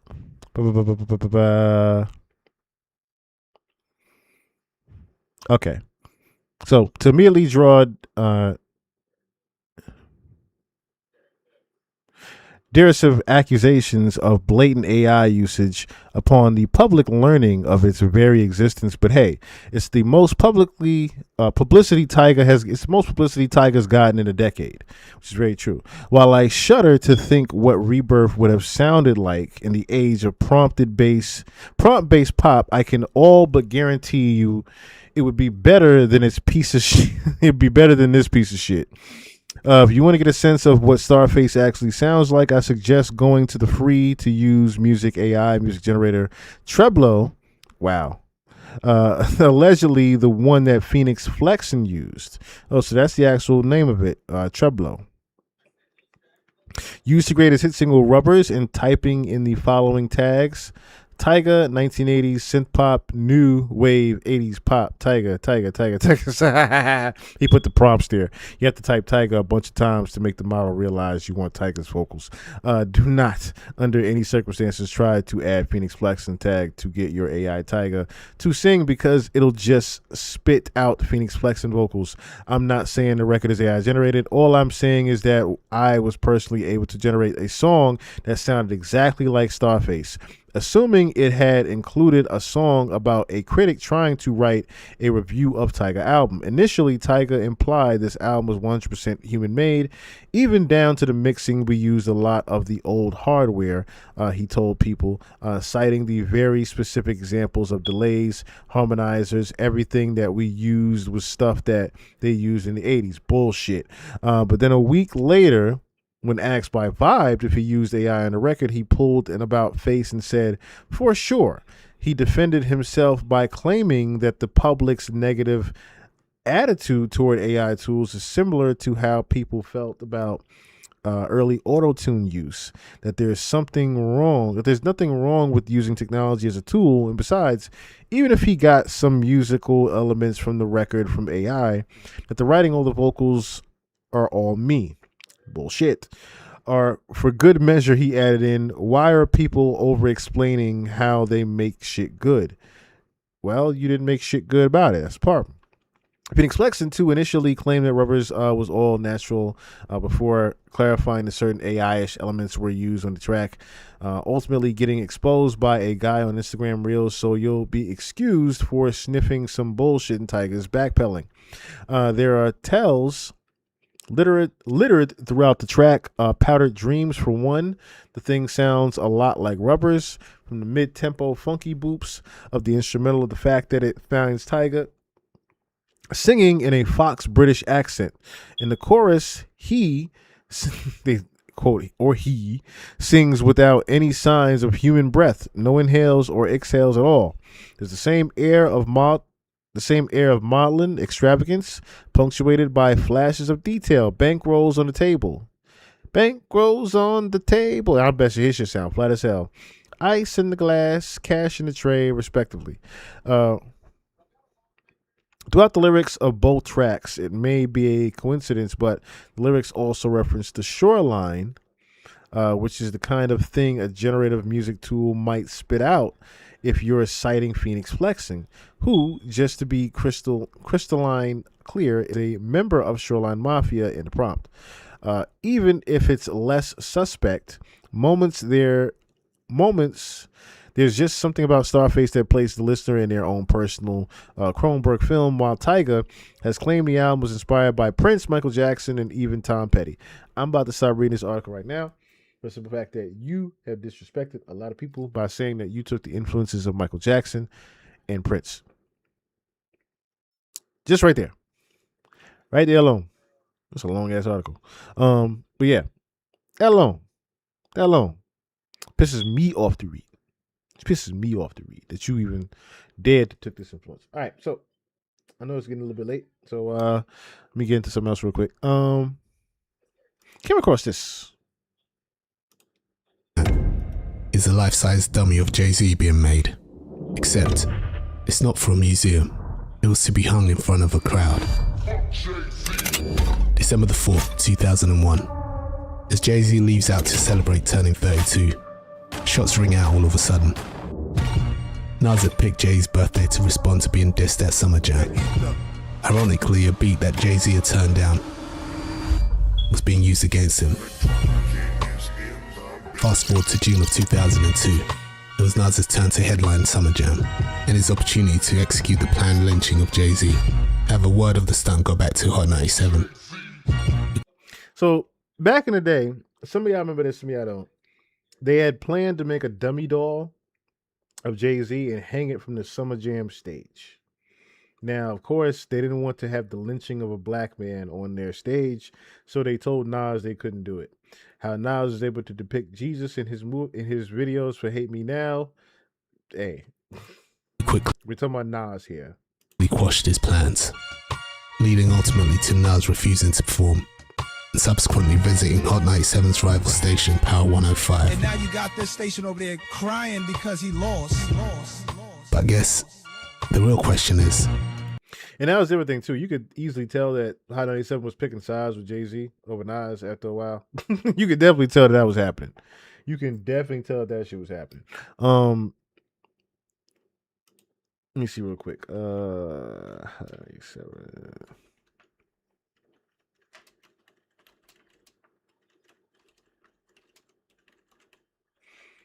think there's another video on this.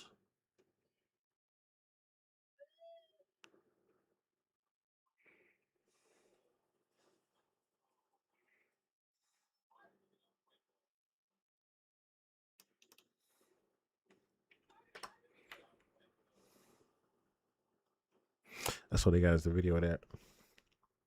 Damn, they took down the they took down the video of the little history that they had of that.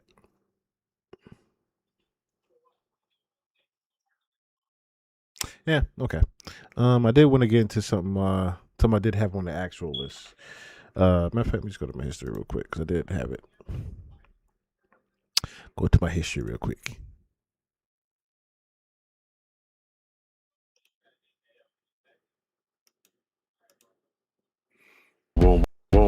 Mr. Davis, you have the right to have the jury sentence you if they come back on a first-degree murder verdict, and you. So Keefe D trial started last Monday. Keefe D trial started last Monday for the murder of Tupac. Now, as you guys know, we've been talking about this from before over the past couple months, and my whole take on it is, and I thought about it. I was like, this is probably the only way Diddy does get out of jail is if he gives up Keefe D. I said that before. The only way Diddy would be let out of jail early is if he give up Keefe D. And so far, what I'm seeing, he done gave up Keefe D. Because they are making this big around Keefe D going to jail. Okay? They are pretty much doing a whole press release on how Keefe D is going to go to jail for the murder of Tupac Shakur, and Diddy's pretty much going to skate away clean from this whole thing. I could already see that this is happening right now. That the original person that was paying for Tupac's murder that is in jail right now, not for Tupac's murder, but for his own bullshit, I could already see how they did this. Now that I'm looking at the bigger picture of this, Puff had to go to jail for the sex trafficking so that he wouldn't get picked up in the murder. I'm starting to really notice that now. He had to go to jail for the sex trafficking because Keefe D was going to jail already for the Pac murder. And they needed Diddy to be some type of either witness, something. They needed, because they already had his name in this. They already had Diddy's name back from when Jimmy Henchman snitched on him. They already had Puff's name in this. And then Gene Deal, of course, let it be known about Puff writing the $2 million check. Keefe even said Puff wrote a $2 million check. That part is still part of the evidence that Sean Combs wrote a $2 million check to have Pac murdered. That part is still part of evidence. So it just shows to me the bigger part of this picture is that he had to go to jail for the sex trafficking while Keefe D went to jail for this murder. And entail for him getting out of jail, you got to give up Keefe D. Keefe D got to go down for your bullshit. We know you actually were the one that paid for Pac's murder and set it up and arranged it. But somebody else got to go down because we need you back out. We need you back out doing the Drake can't do the trafficking no more for us. 50 too loud like your ass was. We might as well have your black ass out here doing it. And Jay don't want to comply no more. We need Diddy back out here. We need lit party having Diddy back out here so the trafficking can go going. The business is in shambles because this nigga is in jail. the human trafficking business is in shambles because this nigga is in jail. We need his black ass back out here. I know he's trying to do his political party and all this other shit. To let him do it. We need him back out here for business purposes. We need him back out here. And the only other thing that's keeping him in jail, that would have kept him in jail for a longer time, is this Tupac murder. So somebody else got to take the blame for this shit. This is 30 years in investigation. This got to be tied to fucking Valletta Wallace is dead. Biggie murder been solved, supposedly, allegedly. Biggie murder been solved. We got to get this Pac shit out of here. This Pac shit got to go. So we can move on with the reset of the nation. Pac's murder got to be solved. And we got the nigga that going down for it. Keefe D. You have decided to waive that right. Is that correct? Yes, ma'am. Okay. After all this time, will someone finally face justice for the killing of music icon Tupac Shakur? Right now, it's say exactly like that. Will someone face justice for the will someone take the blame and the fall for this shit is what you should say. These are gearing up to go head-to-head in a Las Vegas courtroom where a former alleged gang member soon heads to trial for allegedly orchestrating this infamous crime. We are looking at everything you need to know about Tupac, his shocking death, and the man possibly at the center of it all, Dwayne Keefe D. Davis. And see, the crazy thing is, even when he first went to jail, they didn't make a real big deal about it. Because Puff trial was going on at the same time. See what I'm saying? But the bigger picture about this whole shit? Because Puff trial was still going on, Keefe D's arrest kind of got slid up under the rug. Like, you knew about it, and you knew what he was going to. The only reason it got any type of popularity was because of who the murder was, Tupac. Okay? Other than that, Keefe D's arrest and what he was on trial for was kind of just slid. Like he just got slid into the courtroom while Diddy just pretty much that's what happened with this one. Welcome to Sidebar, presented by Law and Crime. I'm Jesse Weber. We have been following this case for a while now. Dwayne Keefe D. Davis, the former alleged gang leader charged with orchestrating the murder of Tupac Shakur. Nearly 30 years. 30 years. And see, here's the other part of this, right? Here's the other part of this. What if, because the actual person that wrote that check is not being charged with the actual person that did this, the thing is, they don't have too much evidence to go by with him organizing the death of Tupac or the murder of Tupac. They don't have much to go by other than Orlando Anderson being Keefe D's family and Keefe D talking about the check. That's it. That's it. That's all they got. That's all they got is his black ass saying a statement, which includes Sean Combs. That statement and Orlando Anderson being his family. That's all the evidence they got. That's all of it. So how they gonna convict him? I still would like to fucking know. After the hip-hop legend was gunned down out in Las Vegas on the Las Vegas Strip, jury selection is wrapping up. It is a remarkable thing to be saying. And just when you thought that this case couldn't get any stranger, it has. The trial is finally here. But before we even get into the court, we got to understand who Keefe D is, how his own words may end up sealing his fate. So I want to rewind to 2023, when the biggest break in this case ever was announced. Good afternoon. My name is Kevin McMahill. I'm the sheriff of the Las Vegas Metropolitan Police Department. Thank you for joining us this afternoon. 27 years. 27 years. For 27 years, the family of Tupac Shakur has been waiting for justice. We are here today to announce the arrest of 60-year-old Dwayne Keith Davis, a.k.a. Keefe D., for the murder of Tupac Shakur. Davis was arrested this morning by my LVMPD criminal apprehension team, and this investigation started on the night of September 7th, 1996. It is far from over.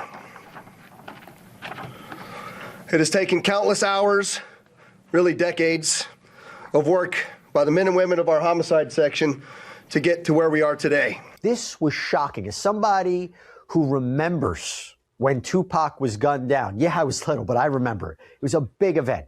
All these years later, an announcement the world had been waiting for. 3 decades in the making, a shakeup that hit the hip-hop world on September 7th, 1996, and the man allegedly behind the murder of Tupac Shakur, well, I'll tell you what, you're about to meet him.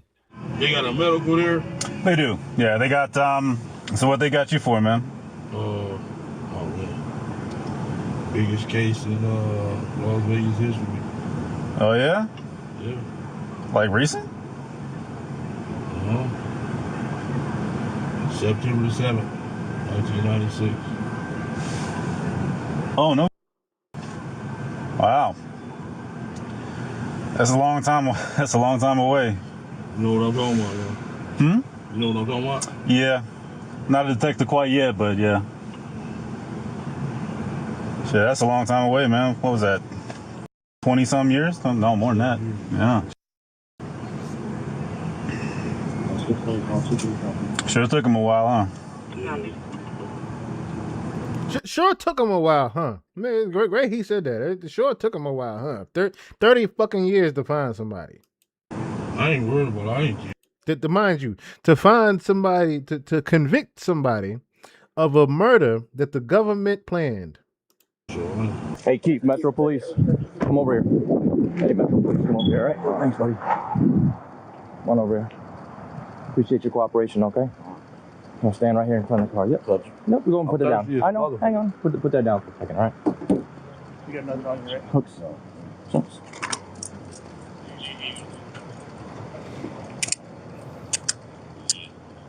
You have anything on you, sir? No. Thirsty as a motherfucker. Thirsty? Okay, yeah. We'll get you a drink. Hang on, all right? Just want to make sure you got no weapons on you or anything, okay? I'll separate the two, sir. Thank you. You have anything on you, sir? Is it just me or it looked like he knew he was about to be arrested already? I can't be the only one that noticed this. It looked like he was already like, yeah, I know y'all was coming to get me for this shit. Like this was a planned arrest. I've never seen a planned arrest. With the person being arrested know like, hey, yeah, I know y'all coming today. Come on. That's y'all across the street? All right, I'm coming right now. I got nothing in my pocket but my phone and my water. Like, nigga, what? Like, they called this nigga up 15 minutes ago, like, yo, we on the way. Empty your pockets. I ain't never seen no damn arrest like this before. That was okay. Phone and water. Phone and water. Perfect. We're gonna put you in the car. I need to drink some water, man. I'm thirsty. We'll let you get a drink on there. You just going for a walk or what? Yeah. Okay. You do like a morning walk every day, or? Yeah, good. Stay in shape. Okay. We'll get you some water, my man. Can I get it now? Yeah, as soon as we get you in the car. Like, he not even questioning why he being arrested, nothing. He just be, like, there's no shock. No, nothing. Like, nigga, how long ago did they tell you they was coming to arrest you? And for what? Like, I have never seen a black man at that. I have never seen a person getting arrested before in my entire life. This whole shit looked like a staged arrest. We'll get you in, we'll put in the car, all right? Appreciate it, sir. All right, let's walk over here, sir, okay? You don't worry, your water's gonna come. Yep, that's him. You're going to see a lot of this guy for the next few weeks of this trial. That is Keefe D in the back of a patrol car minutes after his arrest. Calm, seemingly unbothered, seemingly confident. Told the officer he wasn't worried about anything. But who really is Keefe D? To understand the case, you got to understand the man. And yes, to be clear, as we go through this and we go through the allegations and the evidence, as we do each and every day of this trial, he is innocent unless proven guilty.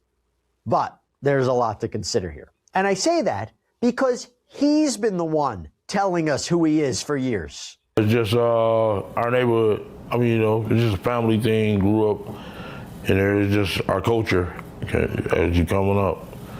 Yeah. So big brothers in and all that shit. I never go through like that. So no initiation, you was just kind of like born into it? Yeah, exactly. Okay. I was there when it formed the day it started, so I didn't have to do that. Yeah. Okay. Jump in. Oh, we was maybe about 10 years old, 10, 11 years old. I played football at Greater Compton, and his dad, uncles was our coaches. He was overweight, so he kind of had to play with us. Because I'm like a year or two older than him, so he had to play with those guys that was a little older than him. Yeah, so Keefe D, Suge Knight, they went way back. They were apparently football teammates as kids. But in 1996, that relationship would have its biggest shakeup yet. On the night of September 7th of 1996, Tupac Shakur, along with Suge Knight and members of their entourage, which include members of Mob Piru, came to Vegas to attend the Mike Tyson fight at the MGM Grand Garden Arena. Members of the Southside Compton Crips, which included Dwayne Davis, along with his nephew Orlando Anderson, were also in attendance at the same event. As both were leaving the fight, members of Death Row Records spotted Orlando Anderson near an elevator bank inside the MGM, and at that time they began to kick and punch him near that elevator bank. I will now show you hotel security footage, as many of you have already seen, related to this incident. And on this incident, you will see Tupac Shakur, who's wearing a shiny satiny shirt, along with Marion Suge Knight, who's a large man in a brown suit, punching and kicking Orlando Anderson. Following this incident, you'll see hotel security intervene, and then they will leave the area of the fight.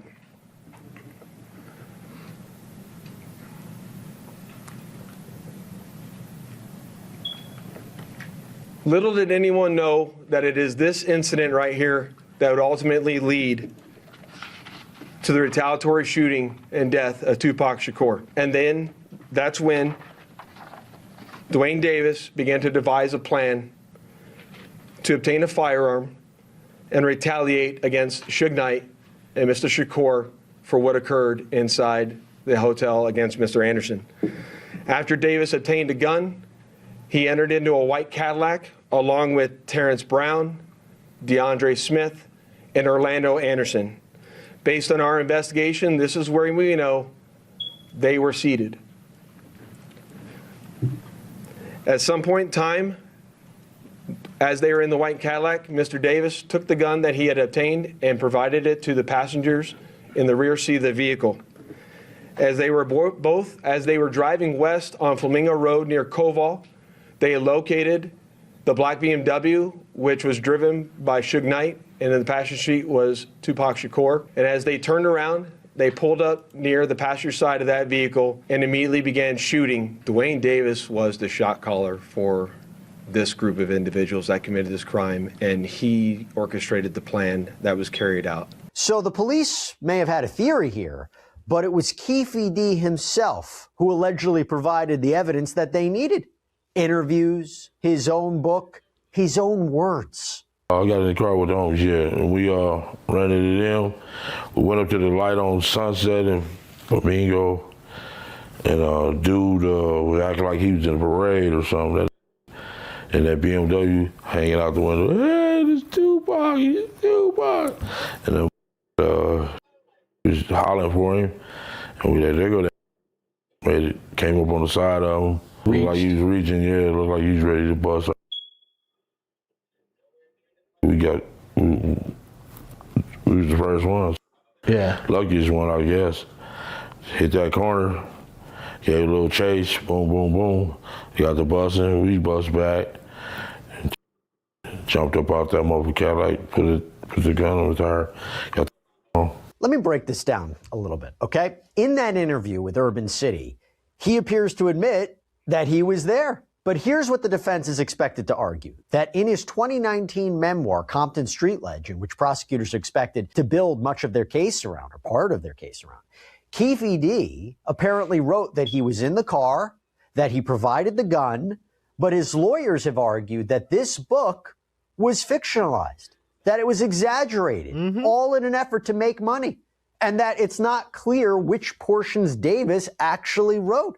Now, Davis himself recently told a Las Vegas station that a ghostwriter wrote the book, that he never read it. But the judges ruled that he adopted those statements as his own, regardless of who wrote every portion. Davis also allegedly said that he didn't pull the trigger. In fact, he has pointed the finger at his own nephew, Orlando Anderson. Remember that name? It's going to come up a lot during this trial, Orlando Anderson. And Orlando Anderson died in 1998. Now, does it matter? Here's what police say. Well, under Nevada law, and this is the law in most states in this country, you can be charged with a crime whether you're directly involved or whether you're an aider and abetter.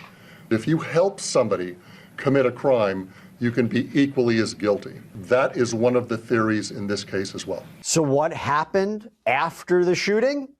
Keefe D seemingly explained it this way. Sure, yeah. He the only one knew me. He told them people that. He told the police that Keefe D nephew. Oh, okay. Because I thought he didn't tell who it was. Yeah, hell no. That dude, day one, he said that Keefe D nephew. Huh. He sicked the police on us first day. Suge Knight, the only other apparent living witness to this shooting, allegedly told police Keefe D's name that same night. But Knight has made it clear he does not want to testify. He apparently told ABC News last week that getting on the witness stand is, quote, worse than taking a gun and shooting that man in the head. He said his loyalty to Tupac can never be compromised and that he is not going to be responsible for sending another man to prison for the rest of his life. Knight. That's because he knows exactly who killed him. That's because Suge Knight has always said to this day that he knows the actual killer of Tupac, but he won't tell you who. He knows what happened with Pac. He also talked about the doctor that allegedly worked on Tupac's autopsy that no longer does malpractice anymore. The person that took the bullet supposedly does no longer malpractice anymore. He pretty much alluded already that, you know, Pac's body in the autopsy was a fake body getting ready to be cremated, and that Pac was already gone. Where Pac went, only Suge Knight knows to this day, and I think that's one of the biggest reasons Suge Knight is locked up. They kept him in jail because he knows the actual truth of where the real Tupac is. Now, there's always been theories about Pac being in Cuba, which, you know, those pretty much, you know, kind of stamped. The nigga probably is in Cuba just living his best life and will never be seen in the light of day again as Tupac Shakur. He's probably already changed his name legally to something else because he was on the run from the literal government trying to fucking kill him, which we're also going to get into the evidence of who really killed Tupac, because we already know that there was someone that from the nation that killed or someone that had ties with the nation that killed Biggie. We know someone that was dressed in a blue tie and suit like they were from the nation that killed Biggie. And Choke No Joke has already said, or should I say brought up the fact that Keefe D said himself back in the day, yo, if I go down for Pac's murder, Reggie Wright should go down for Biggie's murder. Who was Reggie Wright? We're going to show you guys we'll remind you guys if you don't know already, who Reggie Wright Jr. is here in a second here. He's been on Bomb First as well as All the Dialogue a couple of times, but he's been on Bomb First for years. I want to say at least maybe 5 to 7 years now, talking to y'all about what was going to go on with the future of the Pac case. By the way, is currently serving a 28-year prison sentence in California for an unrelated fatal hit-and-run case. 48 people would have went to jail. Yeah. All their kids would have been affected. Their wives, people would have lost their homes. All that. I really saved their lives, home. Yeah. They gave me a deal I couldn't refuse. So according to prosecutors, this case lay dormant for nearly 3 decades. But then Davis reportedly began talking. Interviews, the book, and it was those words, according to law enforcement, according to authorities, that gave them the evidence that they needed. Retired LAPD detective Greg Kading, who apparently interviewed Davis in 2008 and 2009, said that Davis, quote, put himself squarely in the middle of the conspiracy. He said that Davis acquired the gun, gave the gun to the shooter, and was present in the vehicle when they hunted down and located both Tupac and Suge Knight. And while awaiting trial, Davis was released on a $750,000 bond. The money allegedly came from a music manager named Cash Jones, also known as Whack 100. How long have you had that business? Roughly 8 years, maybe. And again, you used the proceeds from that business and you provided us with the documents showing that those amounts were taken from your business account. Is that correct? Yes, sir. How do you know Mr. Davis, sir? I know him through passing. I know his son. I know him. We sat down and talked a few times. In general, about personal things. I think he was having his bout with cancer, and personal things, industry stuff. Just regular conversation. He's always been a monumental guy in our community. Conversation. So, and I've helped several people in our community, whether it was funerals, whether it was for bail. In his situation, I know his cancer has been, I don't know if it's come out of remission or within speaking with his son. I know he's having an issue with this. So, I'll let you help it in. The other thing you say in the letter that Mr. Wack's been kind of busy lately, hasn't he? Wack's been kind of busy with having his his business. I feel like there's going to be something that opens a can of worms he can't close soon. And I feel like this Drakeo the Ruler situation might be that can of worms he can't close. His name got brought up in Big U case. His name got brought up here. I'm telling y'all now, do not be surprised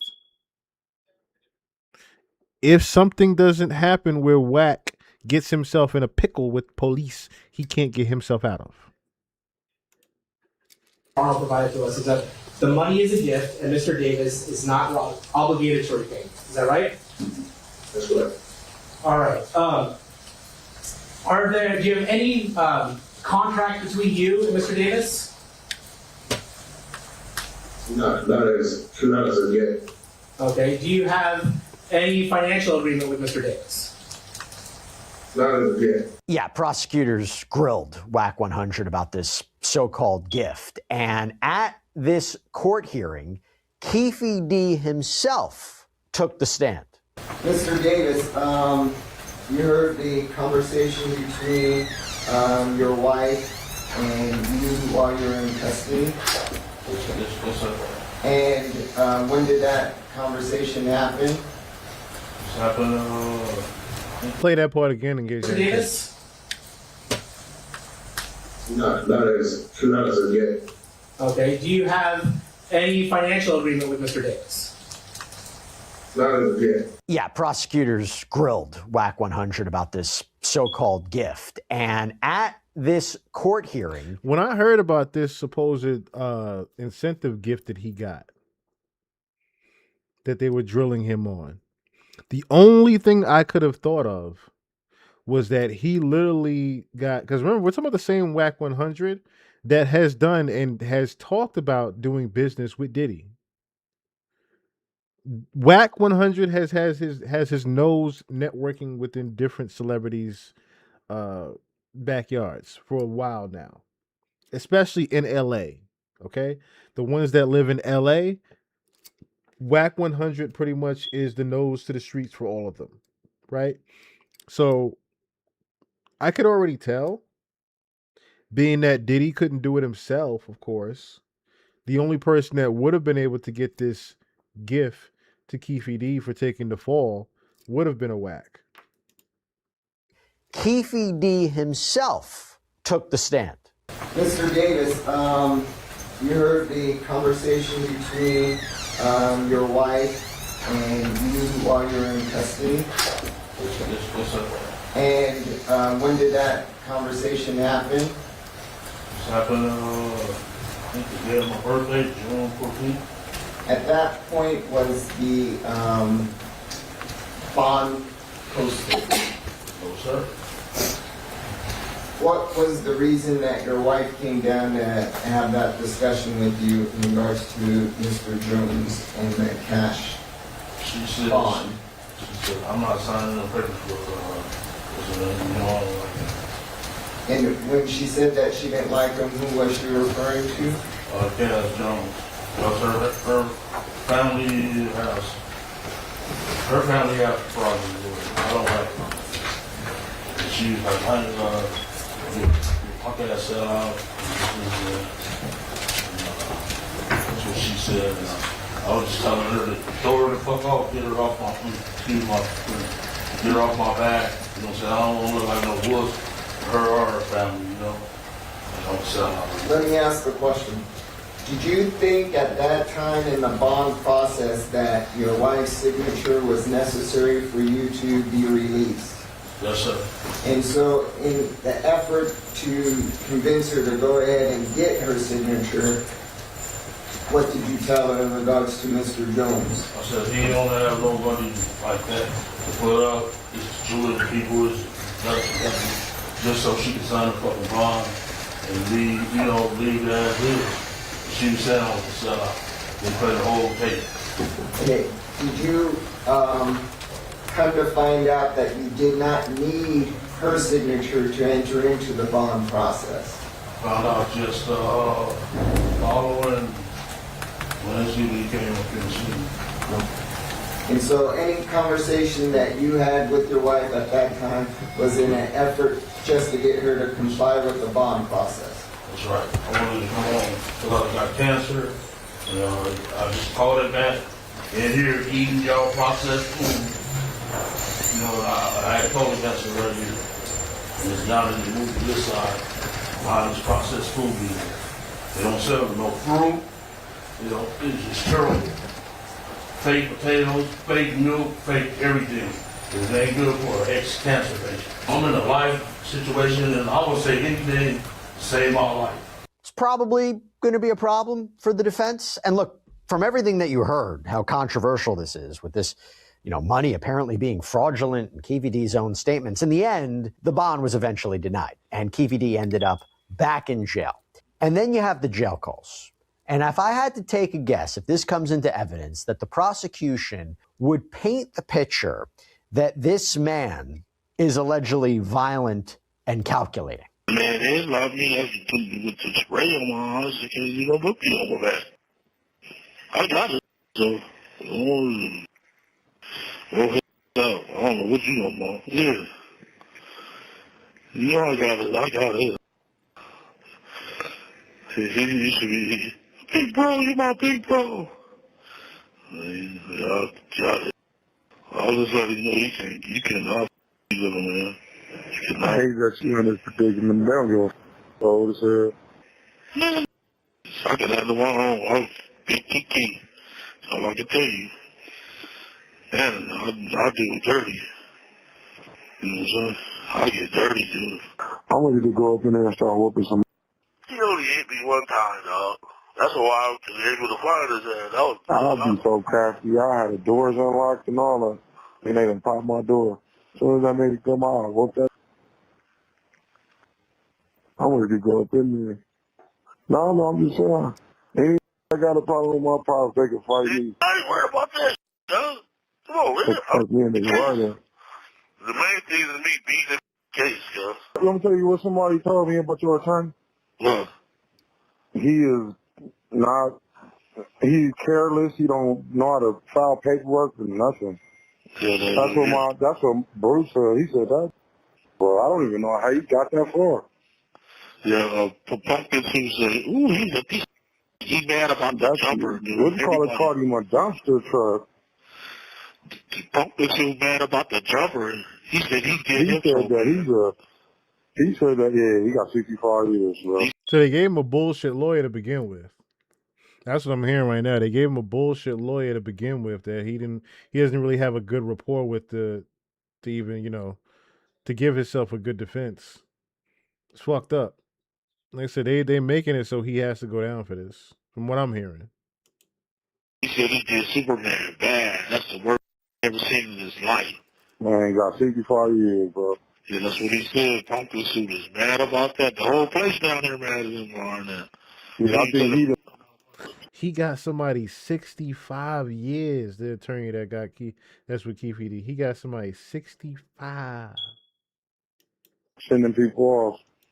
Football numbers. Yeah, and here you go with your dumb signing off with. So here's a question. What exactly is the defense here, right? Well, Keefe D's defense seems to be built around two things. Number one, he didn't pull the trigger. Number two, he's been cooperating with police for years and that he believed his statements were protected. On top of the fact that later on, it seems to be suggesting, as we mentioned, that it was exaggerations for money.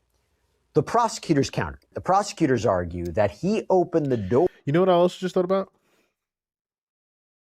You heard how he just said that? That he pretty much... Okay, so here's the thing, right? The book was also for, I believe, Whack. That's why Whack was being interrogated about this whole thing, right? The book was supposed to be a business deal. You see how diabolical this shit is when you really think about it?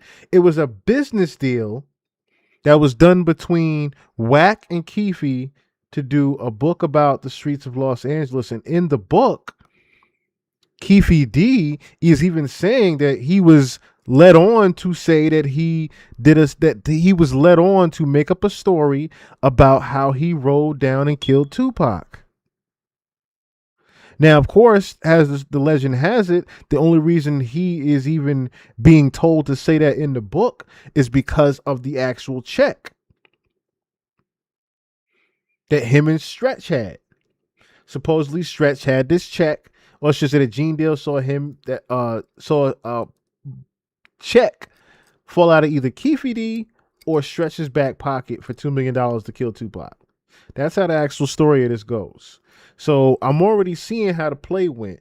Wack gets in touch with Keefe to get this book done. Keefe, of course, is even saying that there's a ghostwriter behind the book, and he doesn't necessarily even know what was said in it except for those specific things. Now, notice how there's this big campaign after the book comes out where he's going around even saying that he killed Tupac or had, his son killed, or had his family, his cousin, Orlando Anderson killed Tupac. You see how this whole play even came out? And Reggie Wright even said, yo, dude was a crackhead back in the day. And from what I'm hearing, he didn't necessarily sober up. I'm not saying he's still doing crack, but it don't look like a Keefe D sobered up, if you get what I'm talking about. Even if you hear how he talks, how he conducts himself in interviews and whatnot, even went down to when he was so nonchalantly talking about what happened with the pot killing. In the interview, the big interview that Vlad did, where he's basically talking about how they ran down on Pac or whatever, and he had the $2 million to take out the hit on Pac. Even in that, how he's nonchalantly saying it, you can tell that this was a campaign. This was a campaign to get Keefe D to be the one to go down for Pac's murder. You can tell somebody paid for this campaign for him to go down for Pac's murder. The way he just thought, oh, I killed Tupac. Oh, I killed Tupac. Oh, we killed Tupac. All of a sudden, after this book comes out, that him and Wack did a business deal on. You see what I'm getting at here?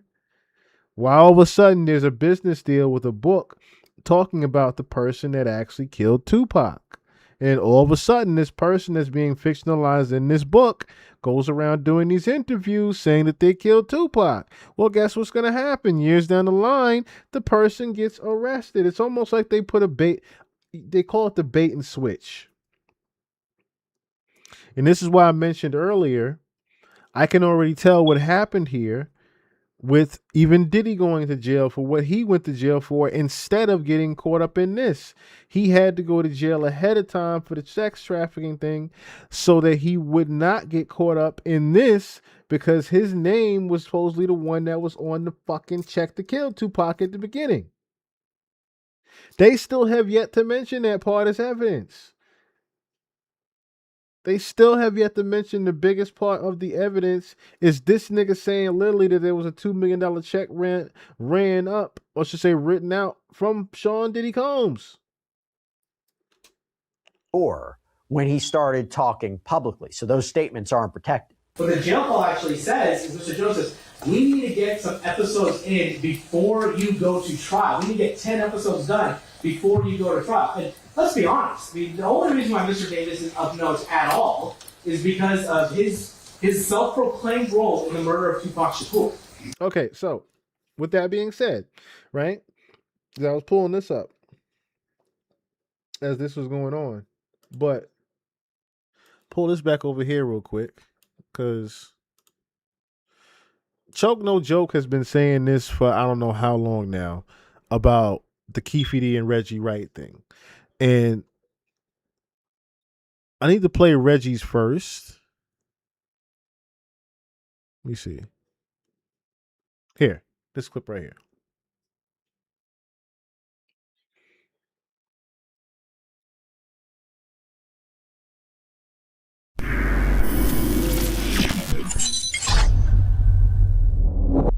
All right, here we go. Reggie Wright Jr., welcome back to Vlad TV. Thanks for having me back, Vlad. Appreciate you, man. Of course. Now, the number one question. Why did you kill Tupac? Yeah, it's unfortunate that that's the new theme, man. It really is. I thought we had got away from that, especially once Keefe D had got arrested, even though he had been making his promo tour, talking about it on your channel and in his book and BET Chronicles and other people platforms. And then he gets there, and now he goes to jail, and he, got to pass the buck. You remember that show, The Practice? They used to call The Practice, and they used to have the Plan B, and they say, hey, when your suspect is done, we got to throw it on the best witness and accuse him, and so. Well, right, because Keefe actually did a few interviews with some news channels recently, and in those interviews, he's basically saying that you're the one who killed Tupac. Yeah, he just said that. No, a lot of people say he's been saying that. They say, if I get in handcuffs, Reggie Wright need to be in the handcuffs. Right, he said it on my interview. Okay. Yeah. Yeah. But he actually was talking about Biggie Small. He wasn't talking about Tupac when he was making that. Oh, right. He was saying, if I could go to jail for Tupac, Reggie and them need to be going to jail for Biggie Small. Right. Is what he was really referring to. But, hey, I get it. I understand. Let's look at that clip, by the way. Why was Reggie brought up to begin with? All right, so let's talk about that. So Reggie Wright said that police came to his house to investigate the Tupac shooting and your involvement in it. That's what I don't understand. Why do they keep asking this crooked ass cop shit? You know what I'm saying? Why they keep asking this crooked ass cop shit, man? Just like I said, when he said, bet you keep you getting locked up for Tupac murder? And I said, he need to be right in handcuffs with me for Biggie murder, because I know he had his hands in that shit. That's what was my get back to him. Right, because Greg Kading also called for the Las Vegas Police Department to arrest you. He did? I believe so, yeah. Okay, well, I did a deal with the U.S. attorneys and U.S. attorney, and the dude was from D.C., Justice Department. You know what I'm saying? Shit, I was like, you came out here? He like, yeah, I came out here to get you. And it was way bigger time people that was going to go down with. You know what I'm saying? A lot of people was going to go down. If I wouldn't. Did you hear that? Right, because Greg Kading also called for the Las Vegas Police Department to arrest you. He did? I believe so, yeah. Okay, well, I did a deal with the U.S. attorneys and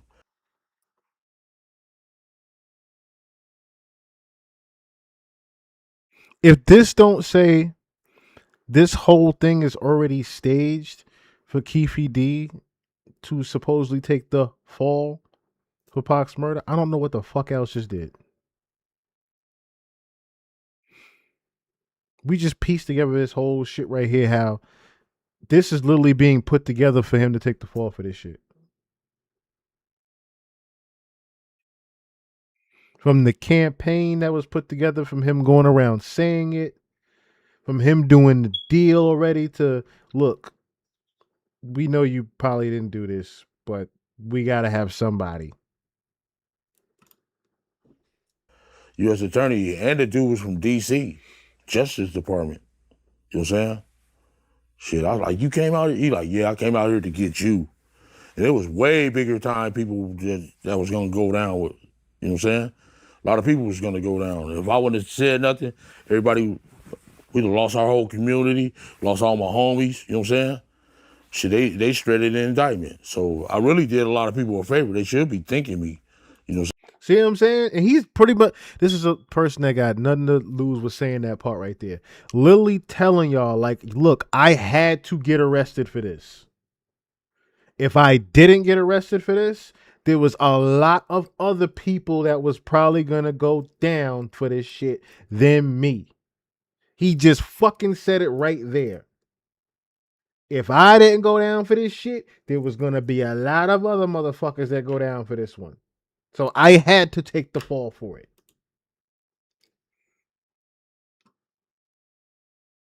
Saying? Well, I think what Greg Kading's point was that when, he recorded you did the proffer agreement, all that can't be used against you. But if you choose to do interviews and talk about it again, that can be used against you. He the one he did that crooked shit. You don't think that shit's crooked as a mother. We can get people killed behind that when he shit. released the footage? He had the fucking, man, the proffer deals, they don't record. You know what I'm really? saying? You know they That's part don't of the deal. record that shit, dude. Okay, I didn't know that. FBI don't record. And he was set up there doing that illegal shit, dude. That shit was illegal. I would have never said nothing if I knew he had a fucking thing in his pocket. That was supposed to be a fucking secret to the fucking, you know what I'm saying? Yeah. They even said sue his motherfucking ass. I mean, you're 60 years old right now? Almost. Almost 60. Yeah. Are you worried at all? Are you worried that this might come back and bite you? And you might end up having to, I mean, essentially, at this age, anything related to that would be a life sentence, right? Man, dog, whatever life got to offer me, I'm gonna handle it, dude. You know what I'm saying? I'm a God-fearing man. Whatever life gonna, you know what I'm saying, deal me, whatever cards I got dealt, I'm gonna handle it. I ain't gonna go up there and cut my wrist, hang myself, or nothing like that. If they want to come put me in jail for life, it's just something I got to do, dude. And that's why they chose Keefe D. Not only because he's Orlando Anderson's family, but because he was the perfect idiot to actually manipulate to say he killed Pac.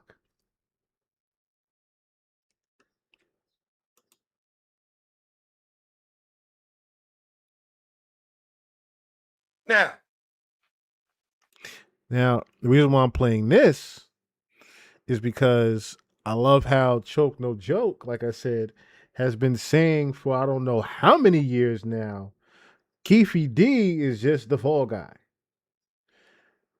The real killer is either Reggie or Reggie know who did it.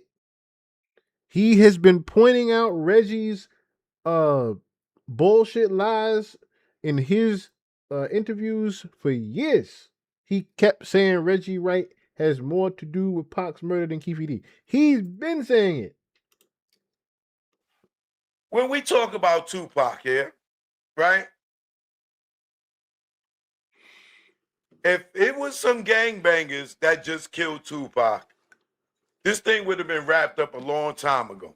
Now, the only reason I'm playing Choke No Joke is because Choke No Joke, like I said, has been probably one of the only people besides, I want to say, deleted scenes that has through and through looked at every nook and cranny of this Pac and Biggie murder.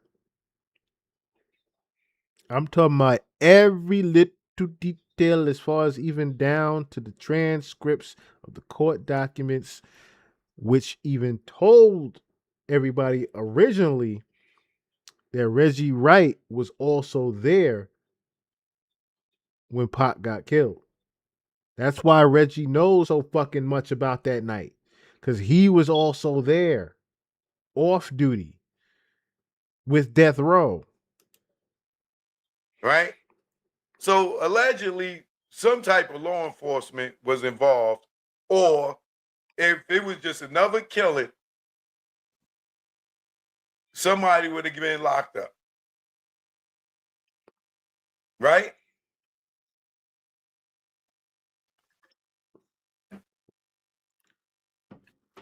If law officers wasn't involved allegedly in Biggie's killing, it would have been wrapped up, right? They did everything to make it look like no police officers had nothing to do with Biggie's joint, even though we done heard way too many stories about Rampart cops allegedly being involved in it, right? So, being that I got the best, smartest audience in YouTube universe, right? I'm going to run some things by y'all just to make y'all think, right? Now,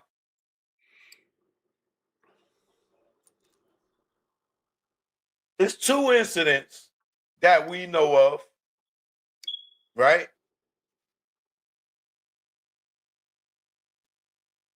That's documented when it comes to money being exchanged between former police, one current police officer, right?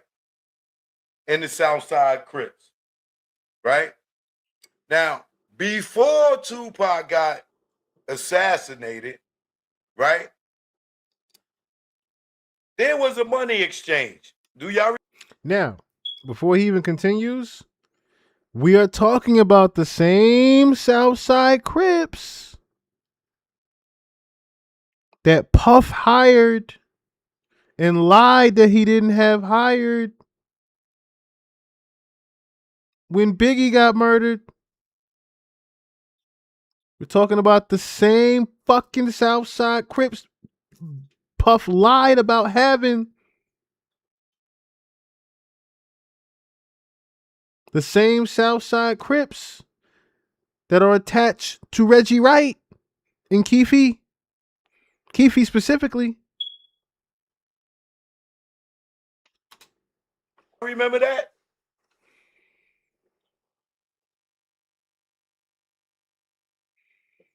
That was the first time was at Keefe D's shop when they was being surveillanced by the undercover Compton police, right?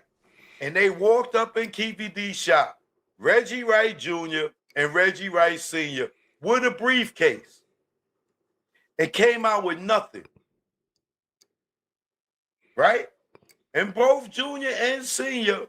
was present for that exchange with the Crips. Mm-hmm. Now follow me. Now what do y'all think was in that briefcase? The money for Pac's murder. Time sheets? Donuts?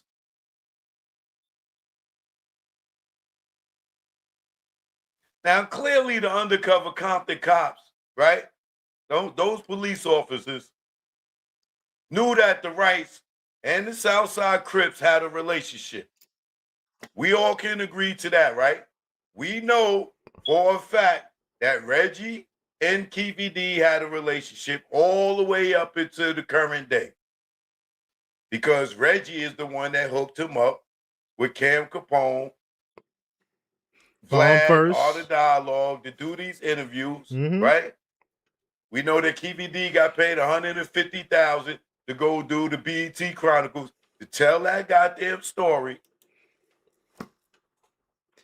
Everything I'm saying, bro, I'm like, yo, this whole shit looks like a limby.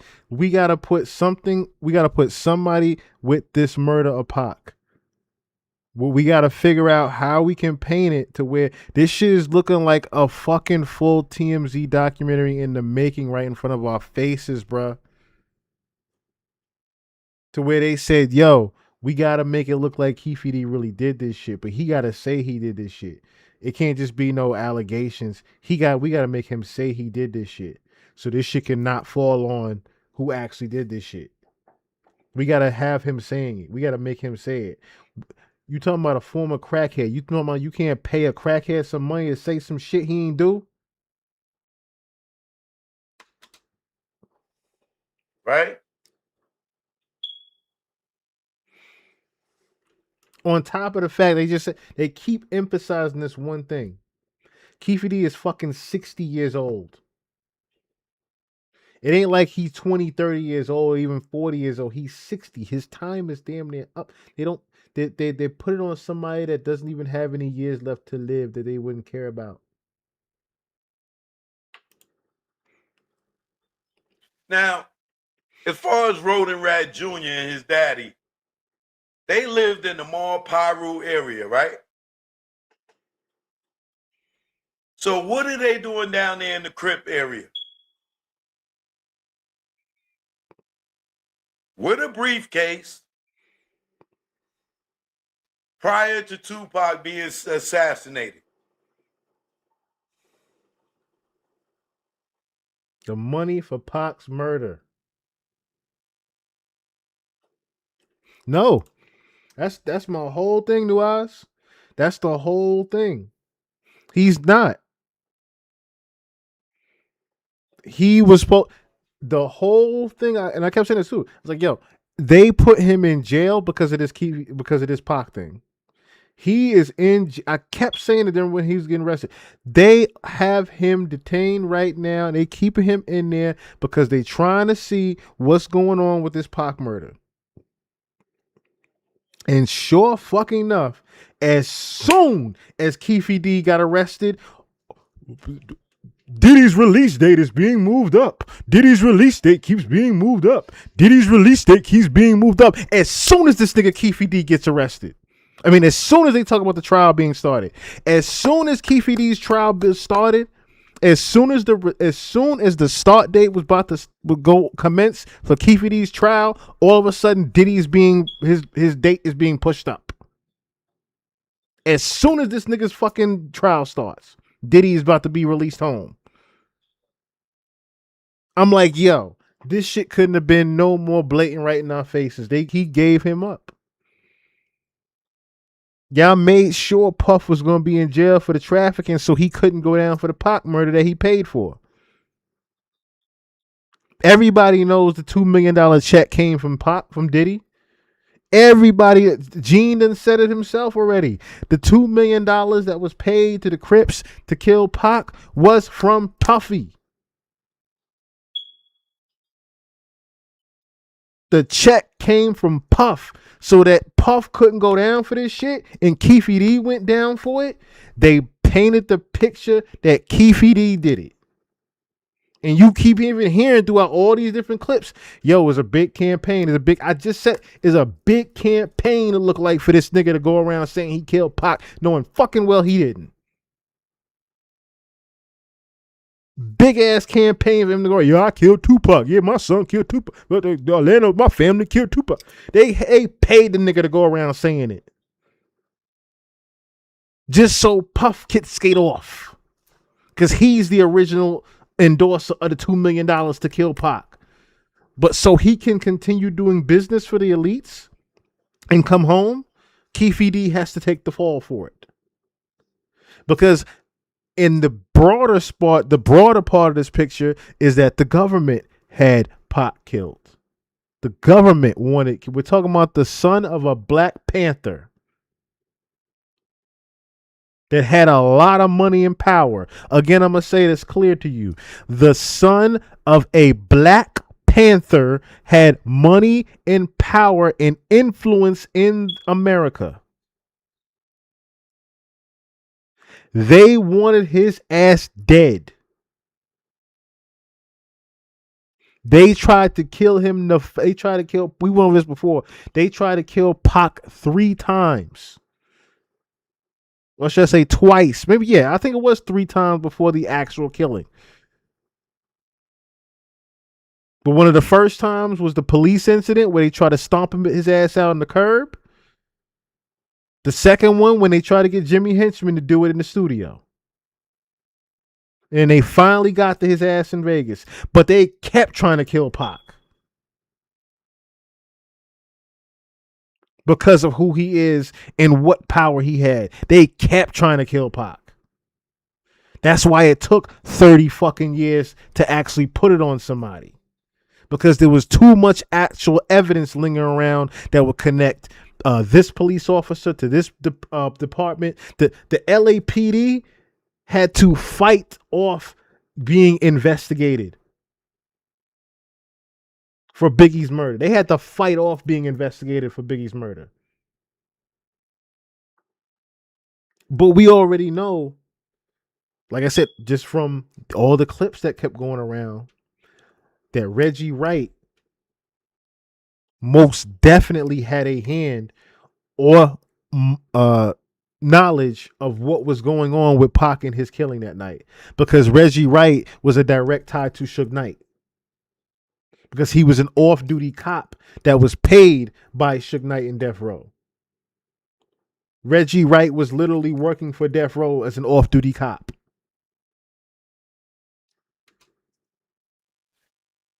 So what kind of relationship would you think that they have with these Crips? And they from the mob area. What do you think they doing over there with the Crips?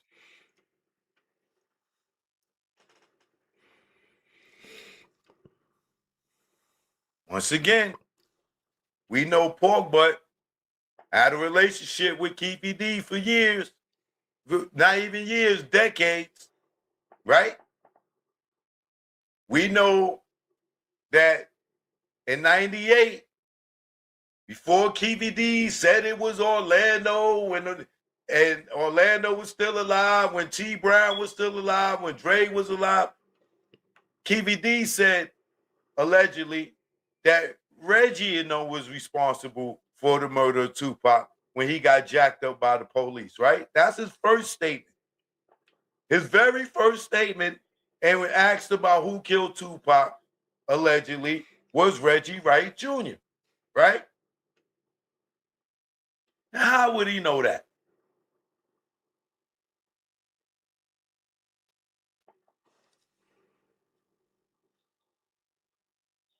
Now, you see this goofball who's trying to throw me off course. For whatever reason, I don't know, he can't be trusted, right? Because we know for a fact that Reggie set up those interviews for Keefe D with those outlets that I mentioned earlier. We also know that Reggie called Keefe D while on YouTube and was touring him on Tupac's anniversary of his assassination.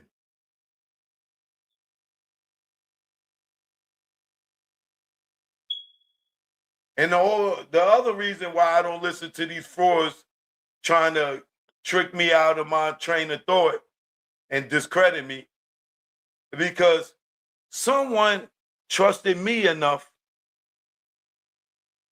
and not them, to give me the 65-page report that shows that Reggie and Keefe D was doing business, because it shows Reggie and Keefe D's payout book. Now, what he's doing in there, I don't know. But he's in there. And they had some type of business going on, allegedly, right?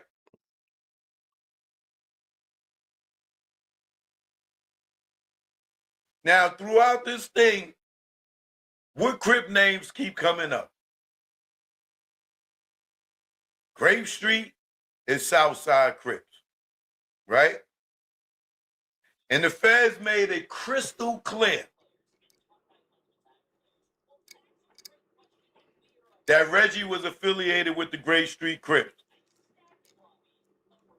And we clearly see his affiliation with Southside, right?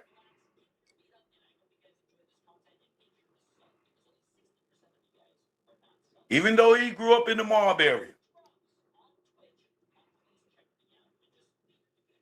Now, we know Reggie's Benedict Arnold, or a traitor, because we seen him do it to Suge and them at the Soul Train Awards when they was all coming to the awards with the P-Funk shirts, right? Who called the police and told them, yo, they coming over there with a gang of dudes, yo, don't let them in, this, that, and the other, and said that he was playing both sides, right? Reggie. These are all facts.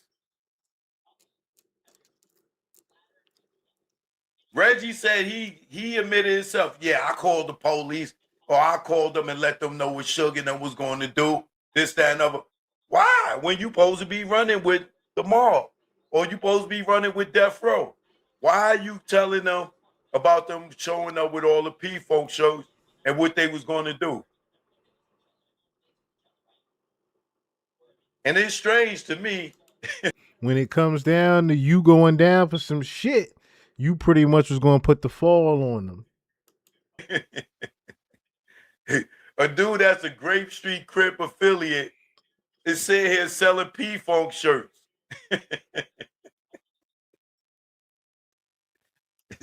So, again, Reggie Wright, in my opinion, is probably the actual shooter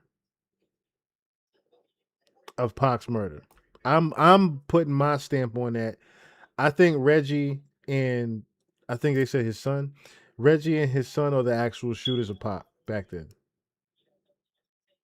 Especially with what especially with the illustration that they had. I remember I think they had an actual illustration of Pac's killer, and it looked kind of like Reggie. It looked like a younger version of Reggie, if I remember the illustration that they had.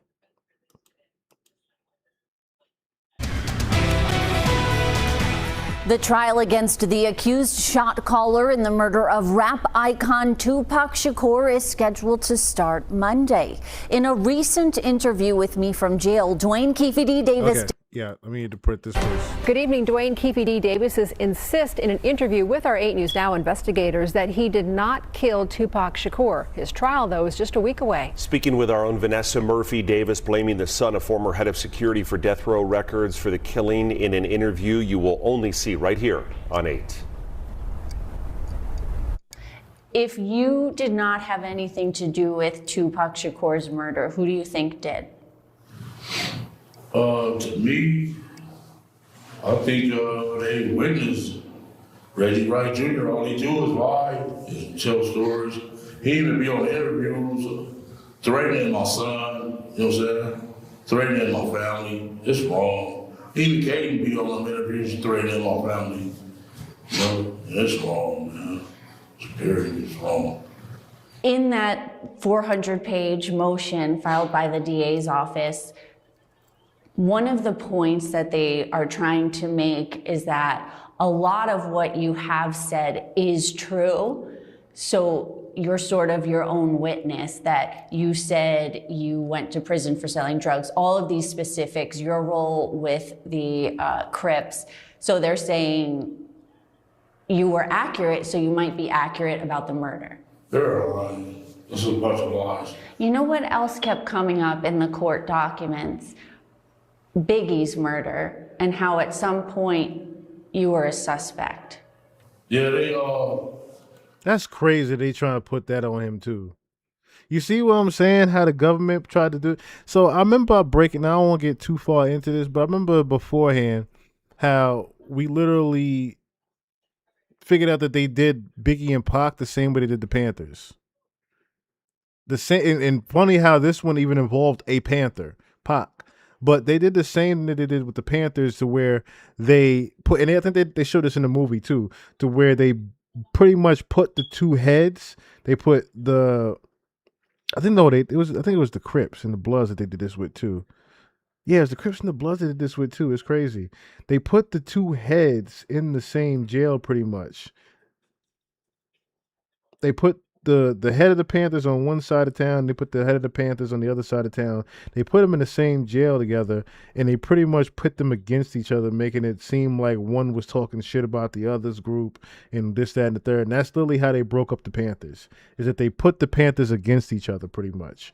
I forgot how the actual story went, but they showed it in the movie pretty much. The Panthers pretty much dismantled themselves from the inside out, but the government pretty much, the CIA is pretty much what orchestrated the dismantlement of the Black Panthers.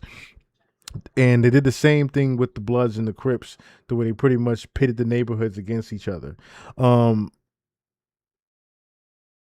cause mass confusion and disruption, of course, but to keep control out of chaos. You know what I'm saying?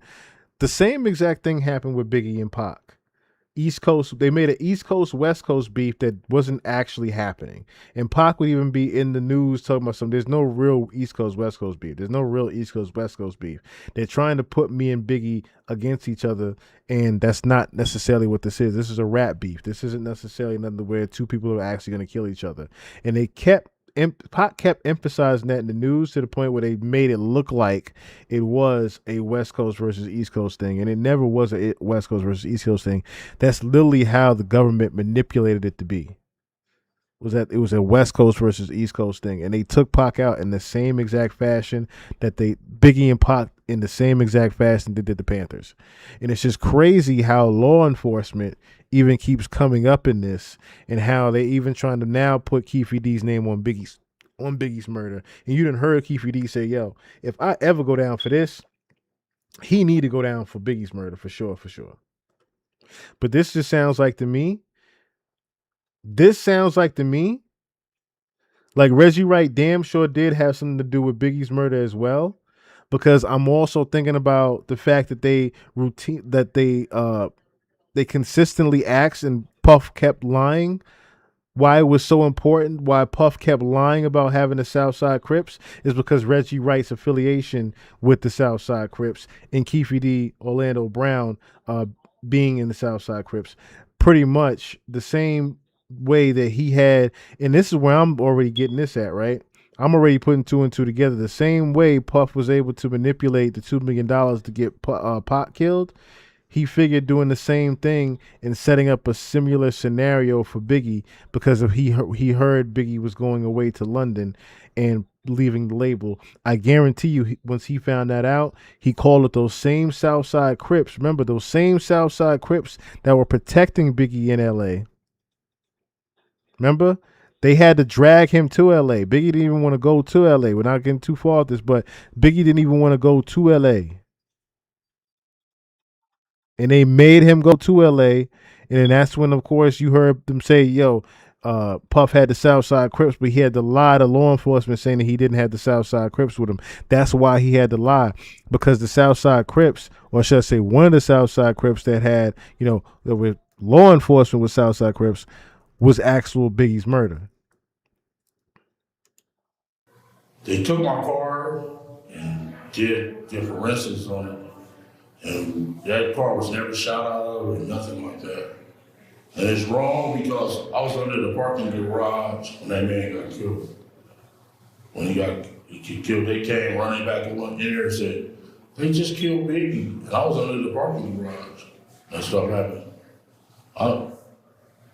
They just, to me, the police did that stuff. Who expert shots like that, you know what I'm saying? Ain't no who competent like that or watch or in our area shoots like that, you know what I'm saying? You guys to be a marksman. So you had nothing. See what I'm saying? And that was another thing that Gene Deal even said. Like the person that hit Big hit him professionally. That wasn't no run-up drive-by shooting. The dude that hit Big hit him professionally and was gone already. That was an assassination. Nothing to do with Biggie's murder. Nothing to do with nobody's murder. And then a name that kept coming up, and it has come up, and I think I've asked you about this before, Sean Combs. Yeah. Diddy, Puffy, whatever. Do you think he had anything to do with the murder of Tupac Shakur? No, man.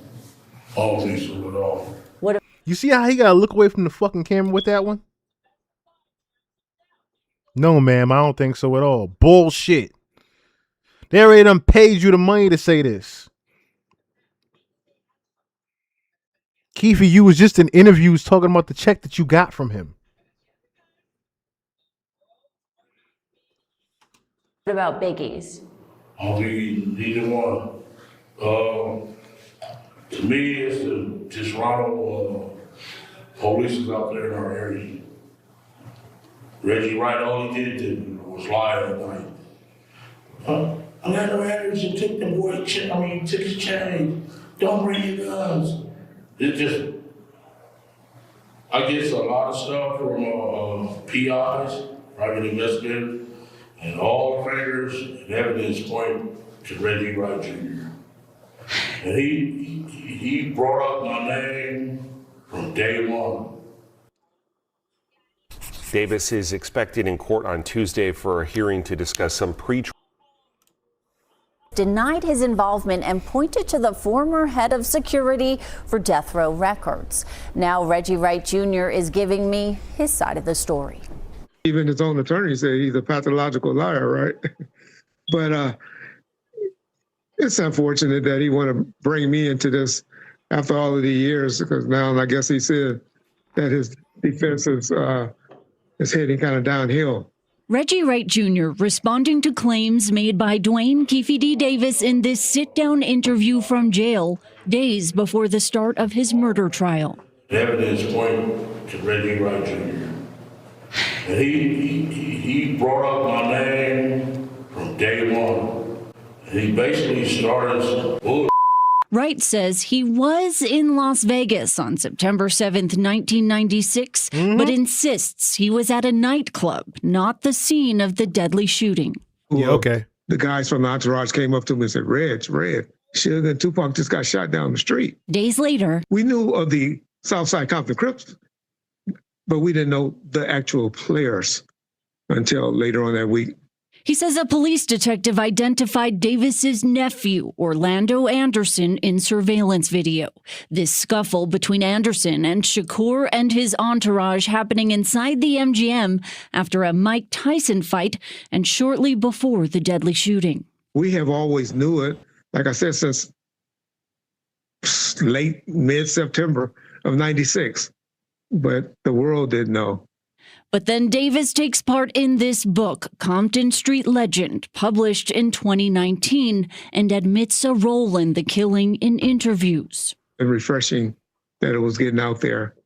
And it's unfortunate that Keefe didn't know the difference between a proffer and an immunity agreement.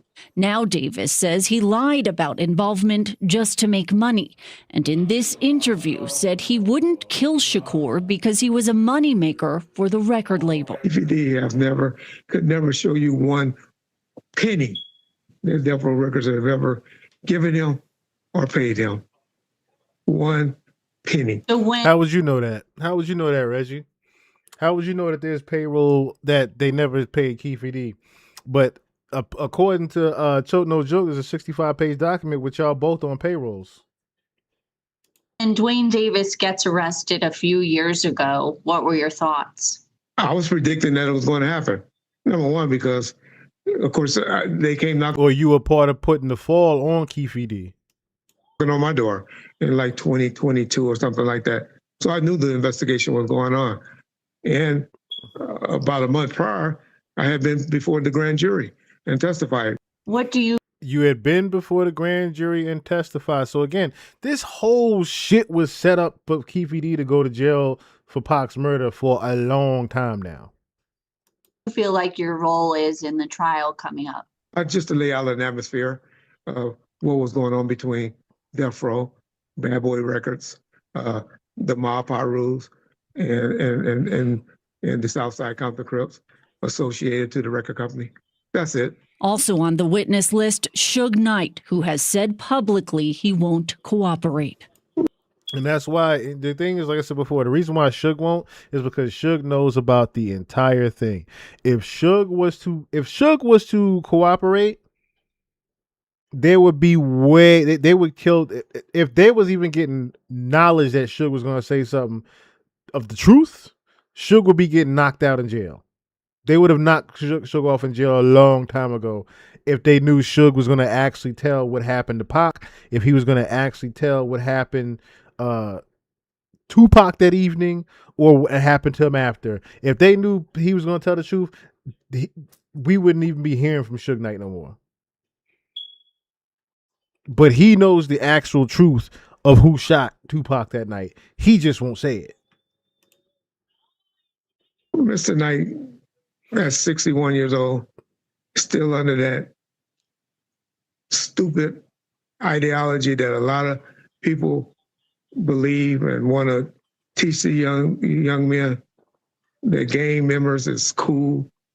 Being a gang member is this is how they get down and all of that, which is so far from the truth. Another name that surfaced in the discussion of the East Coast-West Coast feud, Sean Diddy Combs. Do you think that Sean Combs has any role in any of this? Just an incentive. I believe Puffy, as Keefe D put in his book, threw out the offer in jest, in conversation, and solicitation. I can't say, but he threw it out. Confirmed it right there. Oh, this is just an incentive. Why an incentive? I watched docs. What's going on? Just an incentive, right? That's all you were getting was just an incentive of things, I guess, right? And then when Orlando came and told his uncle what had just happened to him, And Keefe D knew he had the solicitation, $1 million. They just beat up on my nephew. And see, you even saying $1 million when the shit was for $2. And see how you even painting the picture to make it look like Keefe D had a motive to kill Pac? Like, it's like, bro, like, this whole little dance, song and pony shit, this is sickening now to look at. This is sickening to look at. How Reggie is literally, you can see it just painting the picture. West, y'all. Yes, y'all. Sheree Pennell, what's going on? You can, thank you so much. I greatly appreciate that. You could literally see how this whole thing was made up for Keefe to go to jail. And Reggie Wright is in on it with a couple other people. Shoot, I always called it a 2-for-1. Now, Dwayne Keefe D. Davis told me perhaps there's bad blood with Reggie Wright Jr. stemming from an issue over a woman. Wright disagrees and says if it's over his wife, Davis isn't her cup of tea. You can watch my full interview with Davis at 8newsnow.com. And starting Monday, I will be inside the courtroom for the trial. Yeah, this whole thing is just nasty to me, man. This whole thing, let me listen to this real quick. Let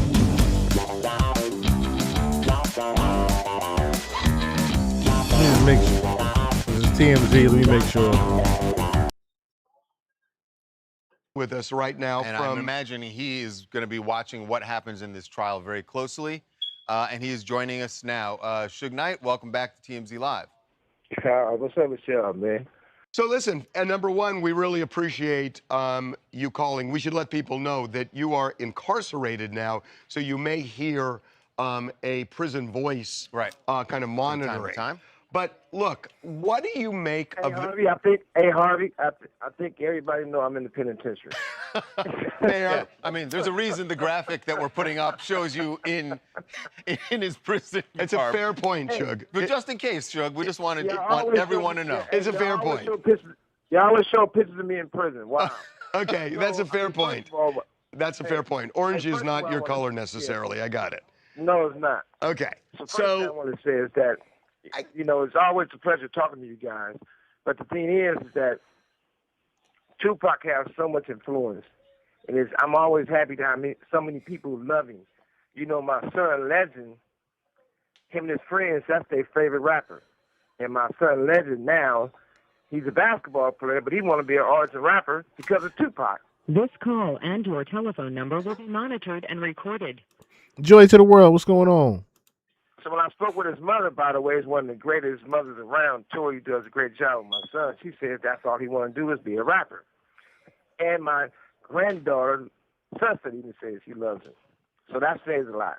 That makes me happy, Yeah, no doubt Tupac's influence is immense. So knowing that and knowing that your son idolizes him, I would think that you're very interested in what happens in this trial. Well, I'm interested in that it should really be a teaching moment. We've been through so much over the years, right? And not just, for his hip-hop, for a black man, we go through a lot.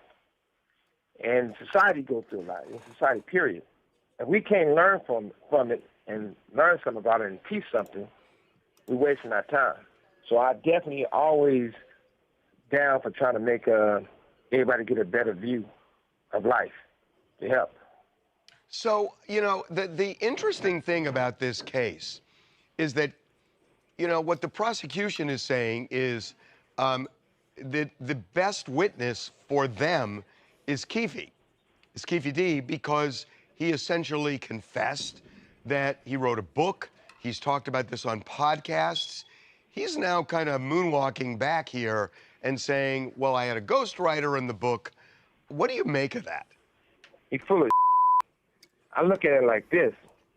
It's not about picking on Keefe D, but at the same time, most of his situations, I know he did it to himself.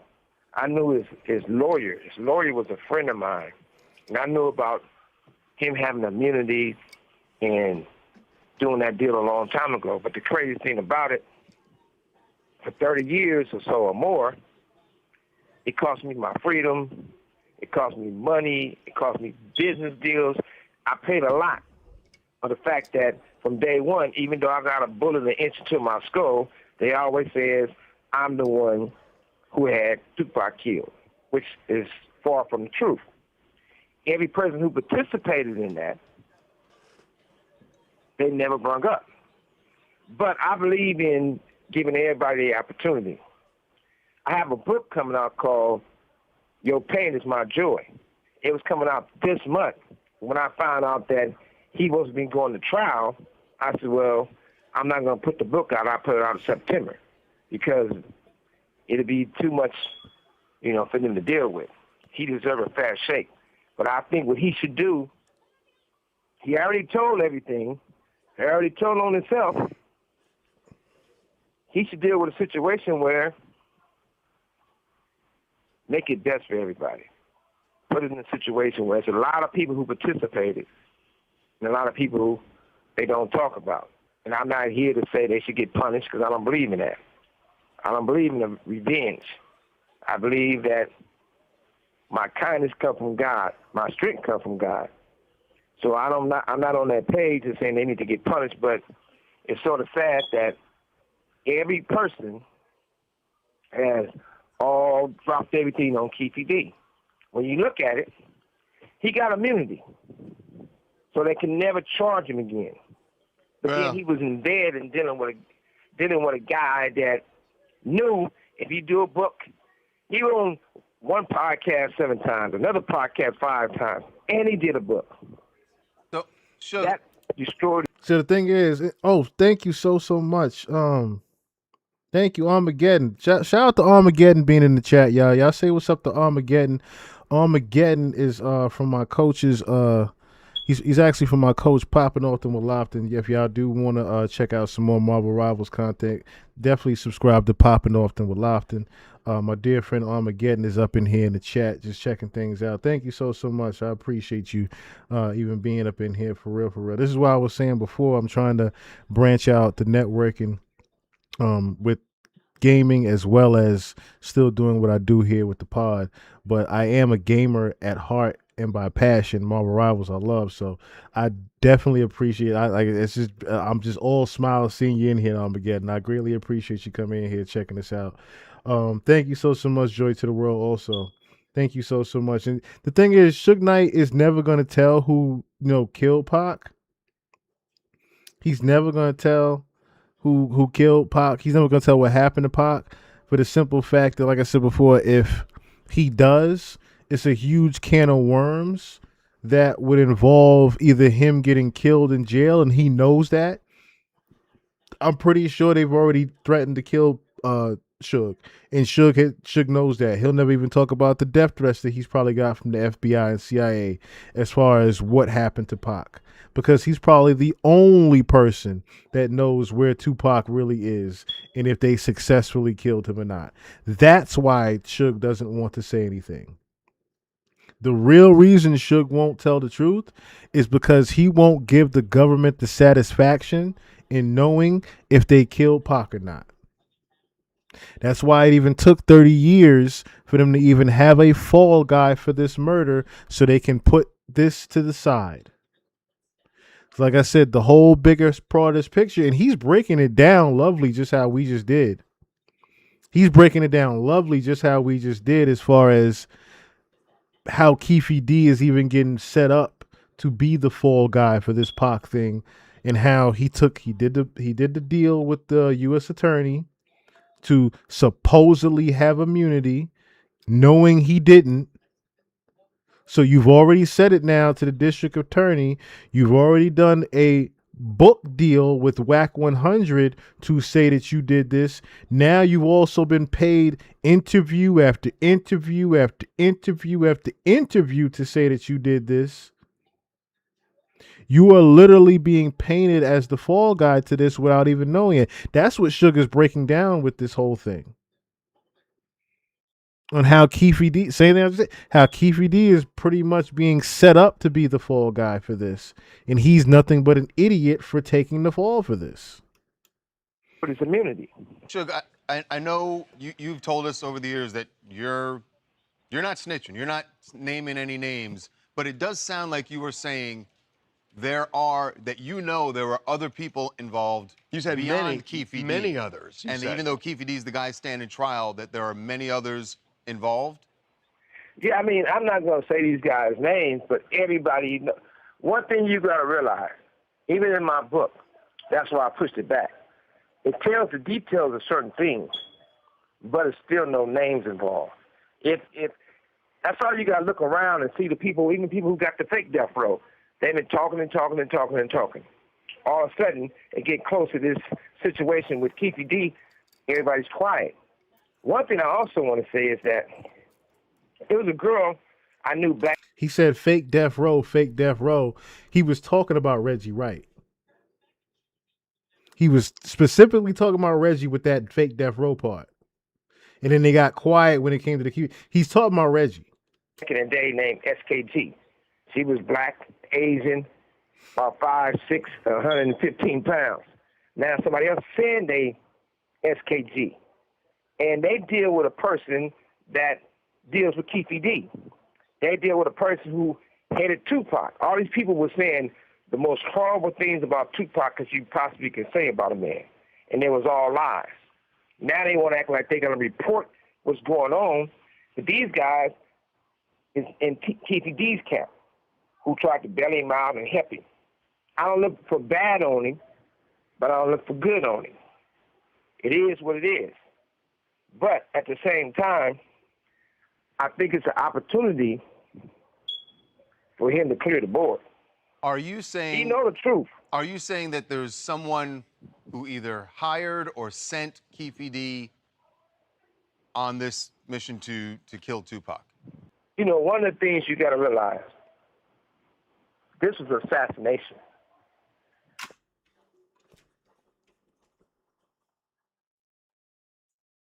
It's the biggest part that I keep saying. This was a government assassination to kill a Black Panther. This is someone that yeah, exactly, was never given a funeral. You're talking about somebody that had 2 different news articles of where they went after the supposed shooting. You had news footage of an ambulance, but then you had you had the article, you had the news article saying that he was taken to the hospital, but then you had the actual lady on the scene saying that there was a helicopter that came and got Pac, right? There was an actual news lady on the scene that they even used for I Wonder If Heaven Got a Ghetto. Remember, if I Wonder If Heaven Got a Ghetto is the beginning of the video where it's what descending in where? Cuba, right? That's not by coincidence that I Wonder If Heaven Got a Ghetto started with a helicopter being landed in Cuba after there's the actual footage from the lady that night that said, oh, there was a helicopter that took Pac from the ambulance. On top of the footage, and I'll play it right after this, of Suge even talking about it by the water, like, yo, what happened to the guy that did the autopsy on Pac? You see, he's never been heard from again, right? The guy that supposedly did the autopsy and the cremation on Pac all of a sudden doesn't do malpractice. He's gone. Just disappeared into the night. The guy that did the autopsy on Pac, right? Just disappeared into the night. And then, like I said, it was the 7-day theory. Illuminati. Pac pretty much planned his escape no more brilliant than Jeffrey Epstein. Because he knew that the government was trying to kill him. Once again, this is why Sugar's breaking it down now. It's why it took 30 years for them to find a Keefe D stupid enough to say, oh, we killed Tupac. so they can finally put a fall guy to this. It wasn't over no chain. It wasn't over no colors. This was assassination. And they can do one who assassinated Kennedy and everybody can talk about it. But when it comes to Tupac, nobody really wants the truth because the fact that the truth would have set me free. The truth wouldn't have caused them, the same people who allowed them to lie on me, it's the same people. You got to remember one thing, Harvey. This call and your telephone number will be monitored and recorded. What I like about you, Harvey, we got a lot in common. You started TMZ, you are TMZ. I done seen people over the years say, you know what? I'm going to start my own TMZ. You know what? I'm going to do some on my own. And they fail, and they fail, and they fail. That's like what people say about Death Row. Well, I'm going to start my own Death Row. I'm going to be Death Row. And they fail, and they fail, and they fail. That's why I with you, because we got a lot in common. But this is the thing. When it's all said and done, this really, all this stuff, constantly destroying hip-hop. Hip-hop is one of the most influenced art that you can talk about it, Suge. The biggest part of all this is to destroy the influence of hip-hop.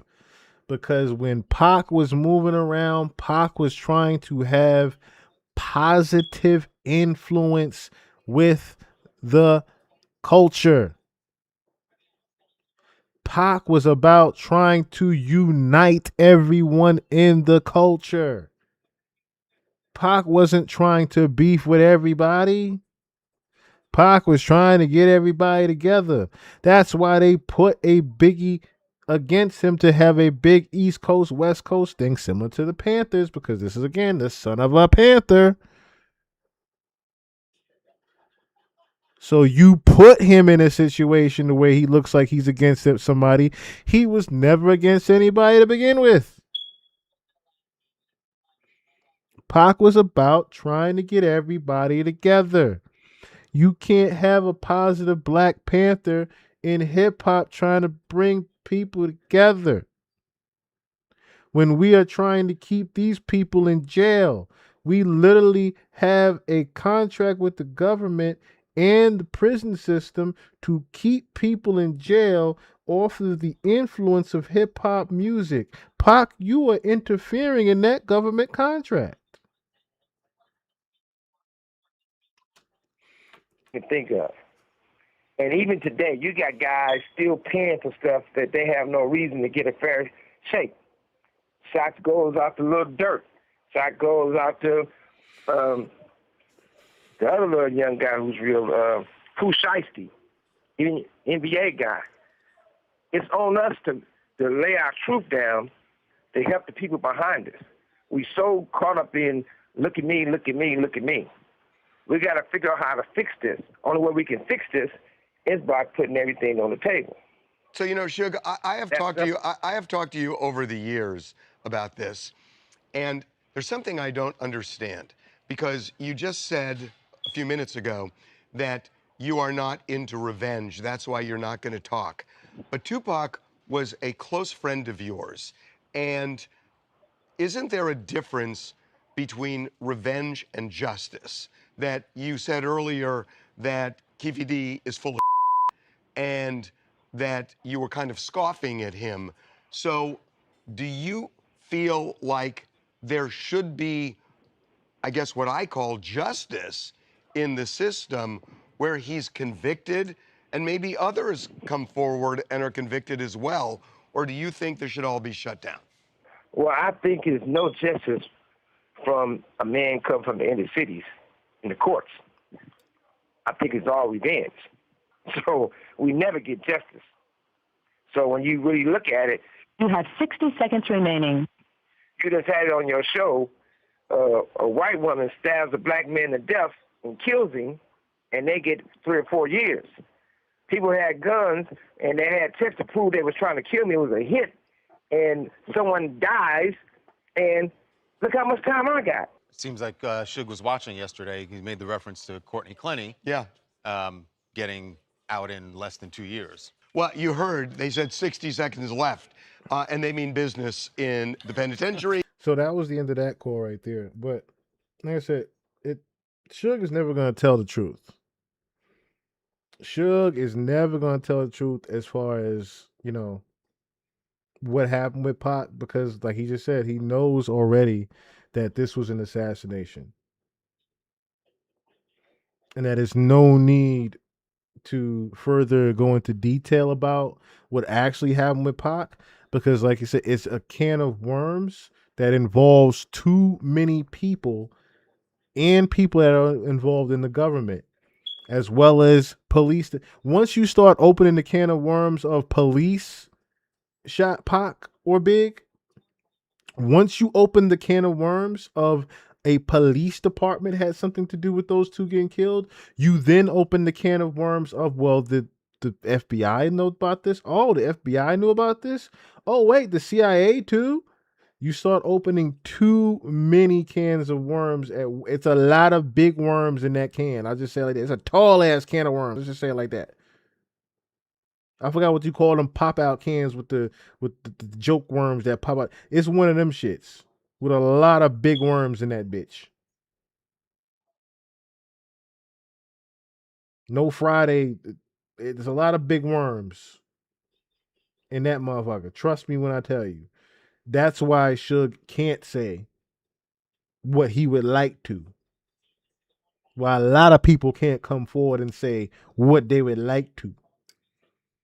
Because there's a lot of people that probably would end up dead had they really told the truth, where they really told the truth on who organized the killing of Tupac.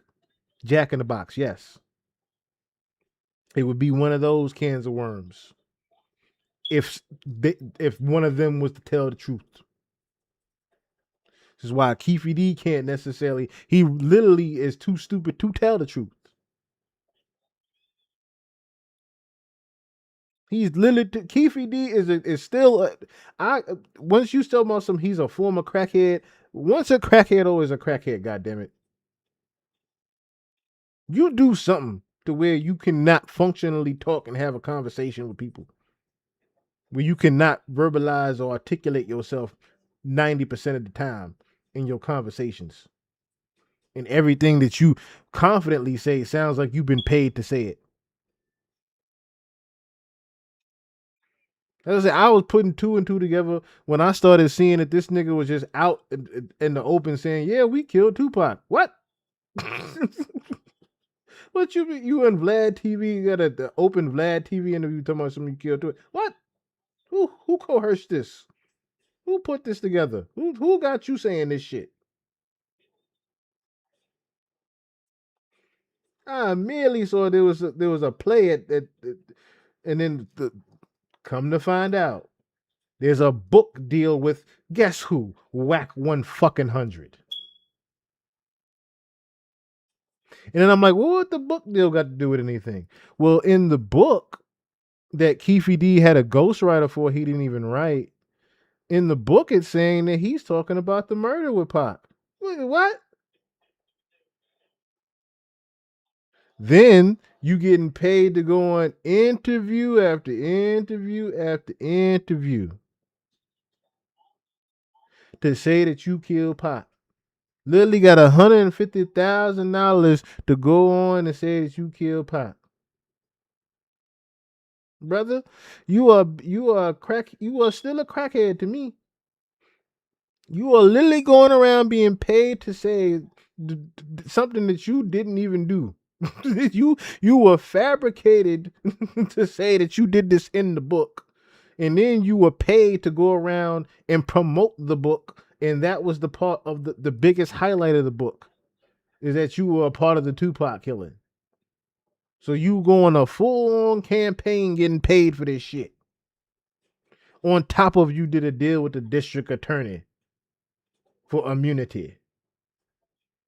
Why are you even doing deals with the district attorney for immunity? Who are you protecting, sir? I put two and two together for that one. Who the fuck is you protecting that you needed to do a deal with the district attorney?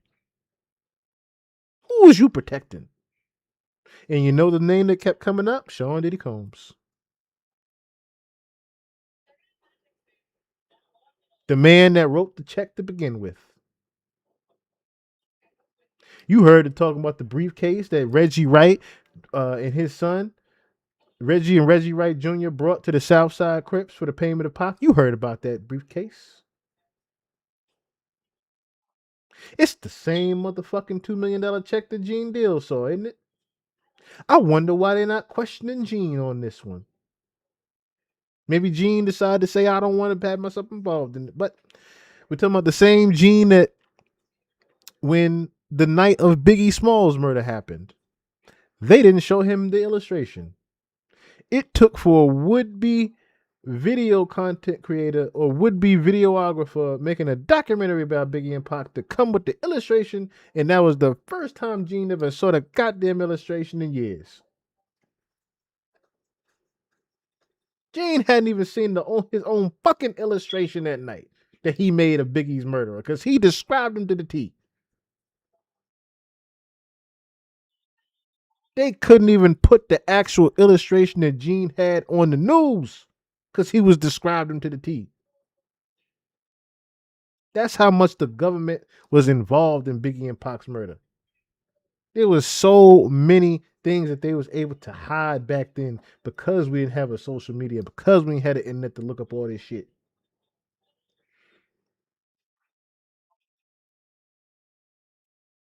Keefe D ain't nothing but the fall guy for this.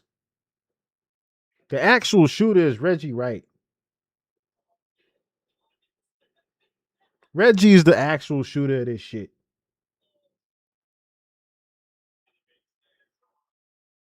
That's the fucked up part about this. The actual shooter that got paid for this shit is just out here free, and the fall guy is Keefe D because he's related to Orlando. That's the only reason Keefe D is in fucking jail is because he's related to Orlando Anderson. That's it.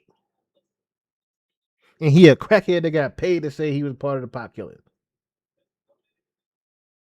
There ain't no actual evidence this nigga orchestrated anything. That's the other part of this bullshit. There ain't no actual evidence that he orchestrated a fucking thing. Ain't no evidence of him planning, making calls, none of that shit. Well, you got his hearsay and motive. That's all they got. A 30-year fucking case in the making, and all you got is a hearsay from a goddamn book and somebody being paid to say some shit. That's all you got. Y'all was looking for a fall guy this whole time. So I explained it earlier. The only reason that they did this shit around the time that they did it was so Diddy could be back out on the streets. Because I already knew, I said, yo, in order for me to know what's going to happen with Puff in the future, I got to see what's happening with this Keefe D trial. Sure fucking enough, as soon as they announced when this nigga trial was going to commence, Diddy's date went up. The moment this nigga trial got announced, the actual date. And they said, we're going to do it in August. All of a sudden, there's nothing but press release after press release that this nigga Diddy coming home early. And now they done already paid him to say, oh no, he ain't had nothing to do with this. Of course you're going to say he ain't had nothing to do with this. But why the fuck his name keep coming up then? If he ain't had nothing to do with this. Why the fuck does Sean's name keep coming up if he ain't had nothing to do with this? Why the fuck does his name keep coming up with this goddamn check? Why does his name keep coming up with this $2 million check that got paid to the Southside Crips if he had nothing to do with it?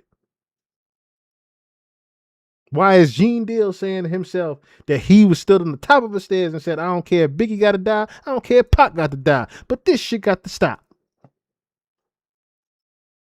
Why are you on record saying that, Diddy?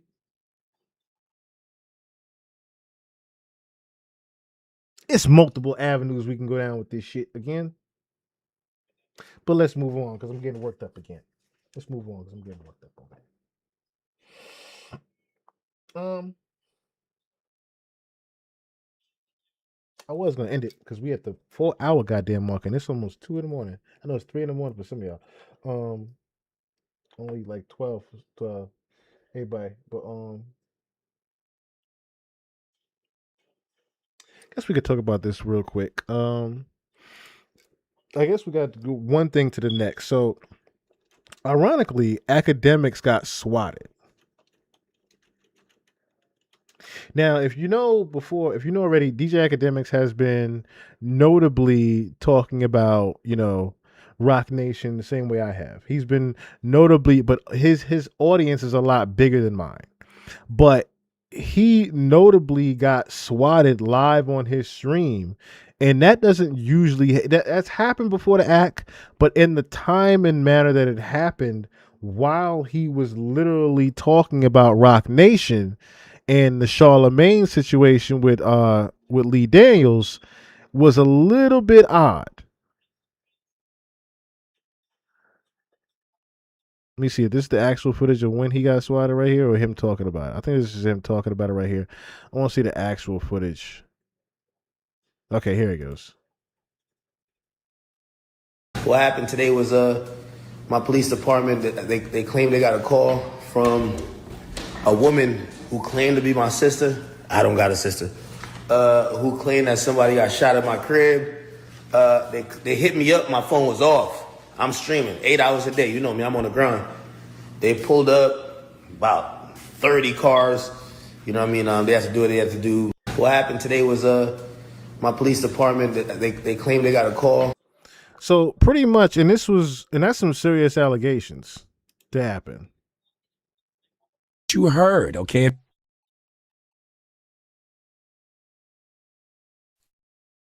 Wait, what the fuck? Nigga, get your shit right before you put up a clip. The fuck?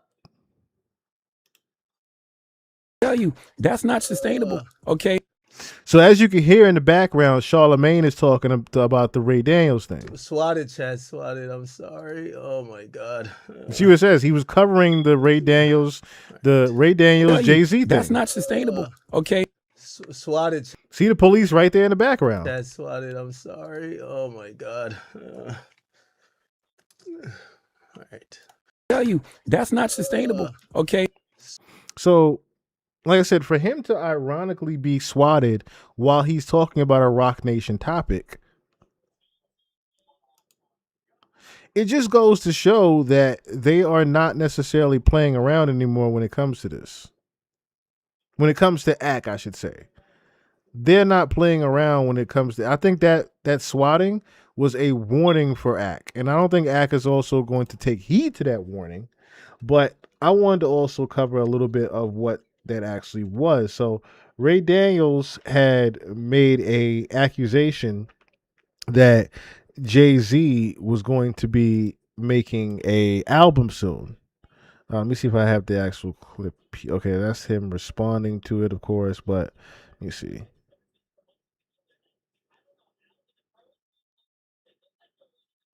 Where's the one of him saying that there's an album coming? Jay-Z album.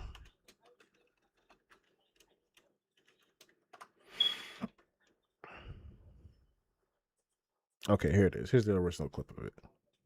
Ross was explaining that he sold more records. Set in Stone out now. We pulled the streaming report for Set in Stone first 2 weeks with 63.5 million streams. Ross, what you should have done, we said it already, you should have sold the album at the car show. Yes. As a part of entry. Yes. If you got 30,000 people come to the car show, you just sold 30,000 albums on top of the streaming. I agree. You got to guard your reputation at all costs. We have to learn from Hov. Hov is not going to put himself out there to be laughed at. It's just, I'm not doing 60,000, y'all. By the way, I'll tell you something that I heard about on the Jay-Z tip. Just a little quick update. His album is done. Okay. It's completely done. It's just, we might get it if somebody partners with him. If nobody partners with him, it's not coming. He is not playing about his, you cannot play about your brand. Somebody called and confirmed it from me, so I was like, okay, I just want to reveal it on the team. So pretty much there was he put out a rumor that Jay-Z's album was already done. Now, of course, anybody says it. It not necessarily, it doesn't matter how big your audience necessarily is, but you if you have even a certain number of influence to where it starts to get any type of attention that someone is saying anything about a Jay-Z album, of course it starts to spread. So of course this news started to spread that Jay-Z's album was done, and of course Jay-Z's people reached out and immediately debunked it and said it was fake news. Now what ended up happening after that was Charlemagne, of course, going to defense again for Jay-Z and Rock Nation. And this is the Donkey of the Day clip he put of Yesterday, Ray Daniels. Ray Daniels got it really wrong. See, he was on his podcast, Ray Daniels Presents, I believe it's called, and he said definitively, okay, without a shadow of a doubt, that Jay-Z had a new album coming out. Let's listen. Your reputation at all cost. We have to learn from Hove. Hove is not going to put himself out there to be laughed at. It's just, I'm not doing 60,000, y'all. By the way, I'll tell you something that I heard about on the Jay-Z tip. Just a little quick update. His album is done. Okay. It's completely done. It's just, we might get it if somebody partners with him. If nobody partners with him, it's not coming. Hey, he is not playing about his, you cannot play about your brand. You said this like a month ago. Yeah, you can't. Somebody called and confirmed it from me, so I was like, okay, I just want to reveal it on the team. You heard it here first. Heard it here first. Let's go. Well, you need to block that somebody, Ray, okay? Because Rock Nation, who I work for, allegedly, replied to that commentary. He had to pause. Now, that was the other interesting part right there, right? He had to pause himself when he said that. He had to throw the allegedly one in there. Now, of course, you would think Charlemagne we know is a jokester, right? But the way he had to, it looked like he caught himself to say the allegedly is what caught my attention. By posting in their story, album done, in air quotes, fake news. Okay, there is a part of me that wishes Rock Nation didn't even do that, because in a lot of ways, things like that are validation for the Ray Daniels of the world, and that's really why I'm doing this donkey this morning. See, nobody cares about having a voice that has actual value. People only care about going viral by any means. Okay, I know Ray is loving this attention. Okay, this is what these guys do this for. They don't care about being right. They don't care about having credibility. They just care about attention. They just care about being acknowledged. But I'm here to tell you, that's not sustainable. Okay, you know, Ray told me once himself. I only met Ray once in my life. I think I talked to him twice. Once on the phone, and I met him because he was at the Black Effect Podcast Festival earlier this year in Atlanta. And he said to me that he only started podcasting, and he only says the things that he says because he wants another job in the music industry. I don't even know what that means, okay, because I thought he was in the music industry already. But he said to me, saying the things he says gets him attention from these music industry folks I guess he's trying to work with. Well, Ray, when you get things so wrong consistently, all you do is show people exactly why you don't have a job in the music industry. Okay, you call yourself a cultural referee. Well, when a sports referee consistently makes incorrect calls, major professional leagues and amateur organizations use internal gradings to hold them accountable, and poor grades directly lower an official's ranking within their league. Oh, your ranking's pretty low right now, Ray. Okay, look, I don't know what your grade is amongst people who don't know any better. Okay, the regular everyday person who gets on YouTube and listens to you might swear by you because they don't know any better. But to someone like me, you get an F at your worst, a C plus at your best. Well, actually a C minus. A C minus at your best. Okay, because majority of the time I listen to you, I think to myself, is there anyone on planet Earth who knows less about what's going on in the music and podcasting business than Ray Daniels? Just my opinion, Ray. Okay, and I know you think I work for Rock Nation. Okay, I've heard your commentary on it. So you're going to try to say Rock Nation paid me to say this, but this is just all my opinion, okay? Here's a pro tip, all right? Instead of saying matter-of-factly Jay-Z album is done, how about say someone told you, or you don't know if this is true or not, but this is what you heard, okay? If you carry it like that, then it really doesn't damage your reputation or credibility in this space. But when you say it the way you said it, as if you in the studio sitting next to Guru, okay, while the track list is being arranged, as if you in the marketing meetings listening to what the rollout plan is, okay, if you say it like that, if you say it like you 100% know what you're saying is the truth, that's when you lose credibility, okay? You lose credibility as a media personality by breaking the trust your audience places in your accuracy, independence, and integrity. That's what y'all try to do to me when you say I work for Rock Nation, okay? You want the audience to not trust my independence and integrity. But what about your integrity, Ray Daniels? For what shall it profit a man if he shall gain a few clicks, go viral a little bit, and lose his own soul? Okay, I know we in an era where people think all publicity is good publicity, but it's not, okay? Because negative attention can destroy consumer trust, all right? Ray, this might be some people's first time hearing about you. And now they know you as the guy who's loud and wrong. That can cause damage to your brand or reputation, and that can take years to fix, okay? So if you're really the cultural referee, you won't get mad at any of this. You won't make excuses for any of this. You will simply get on your platform and tell everybody you got it wrong. Okay, integrity is making sure that the things you say and the things you do are in alignment. Okay, integrity is telling the truth and fixing mistakes. Let's see how you call this on yourself, Mr. Cultural Referee. Donkey Today is sponsored by... So he goes on the full tirade, gives him Donkey Today for this. And it was just how he went about doing it, because this could have went, this could have went under the radar. It could have just went fake news gets shared or whatever, whatnot. And you even saying that this is someone that wasn't necessarily, an associate of you. You only talked to him about twice. Why go through all this length to defend Rock Nation, or should I say Jay-Z, about the fake news with Ray Daniels? Like, why make an enemy out of Ray Daniels because he said that there was a Jay-Z album being done? And I'm pretty sure he's not the only person that, tried to make a fake news about that. But why target Ray Daniels for that? That's my whole thing. Now, I don't want to play this whole clip of Ray Daniels responding or whatever, because it's not necessarily needed. But the more important thing that has also happened is I noticed that this Donkey of the Day is happening the same week that this is happening.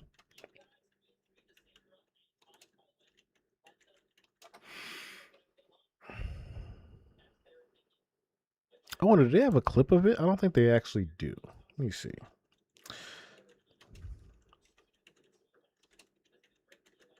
So apparently, Desiree Perez, CEO of Rock Nation, mind you,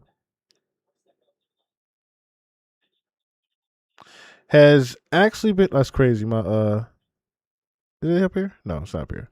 Let's say my little doc on Desiree Perez is up here. That'd be funny. But let me see. Because supposedly there is this thing going around that she was attacked outside or being stalked by someone in front of the Rock Nation offices. I don't want to do the new post. It's going to be terrible.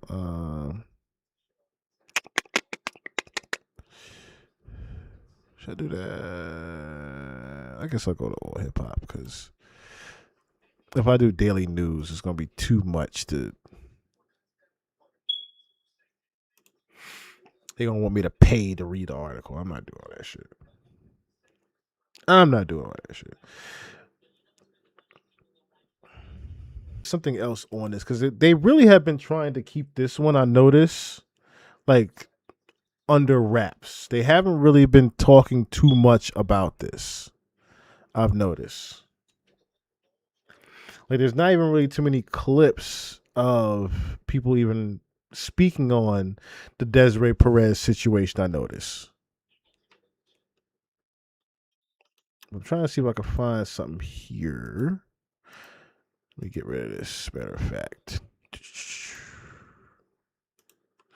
Kind of don't want the Facebook article. Why you got a Facebook article of it? Of all the things you could have, of all the things you could give me,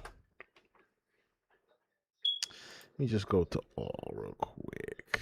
Why am I leaving Facebook? What are you talking about? Oh, no wonder. Oh, that is what I want to do.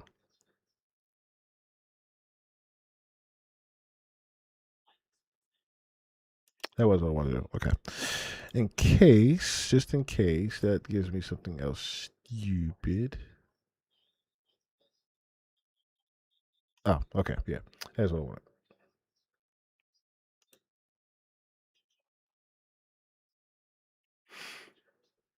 I don't know why I had Twitter. Like link me to Facebook just to link me to their site. That's kind of crazy. All right, so Rock Nation CEO Desiree Perez threatened with death outside Rock Nation headquarters in terrifying confrontation. So faces ongoing death threats from a stalker who confronted her outside the Rock Nation offices in Manhattan.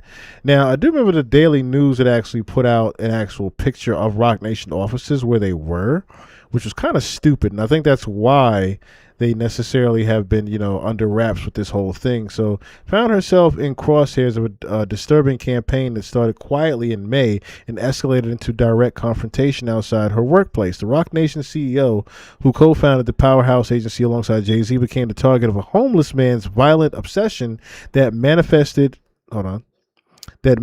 through social media threats, music, lyrics, and face-to-face intimidation. Law enforcement sources confirmed the menace showed up at the company's West 26th Street headquarters in Chelsea around 7:30 p.m. the evening time, not even in the morning time. He showed up at the evening time where he was going to be leaving, where he made his intentions crystal clear. "You are going to die," he said to Perez. According to the New York Post, the threats didn't stop there. What makes this case particularly unsettling is the pattern of escalation that authorities have documented since spring. The suspect tentatively identified as a homeless individual with a known presence throughout Manhattan and the Bronx, had been harassing Perez through multiple channels for months before the physical confrontation occurred. Social media became his platform for lyric-laced death threats targeting not just Perez, but the entire Rock Nation organization. The specific... I don't know why I'm dry as fuck right now with these damn words. The specificity, you know what I'm trying to say. The specifics of his fixation suggests this wasn't random street violence, but a calculated campaign of intimidation. Police haven't made an arrest yet, leaving questions about what's preventing them from taking actions. Perez's role at Rock Nation extends far beyond typical executive responsibilities. She's been, we know about that already. What's this homeless man's name? That's what I want to know. What is this homeless guy's name? What is this guy's name? Anybody know the name?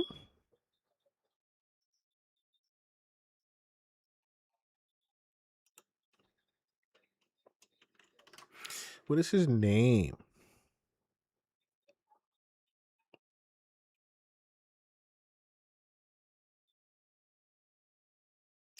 What is this homeless guy's name if he's so known? Who is this guy?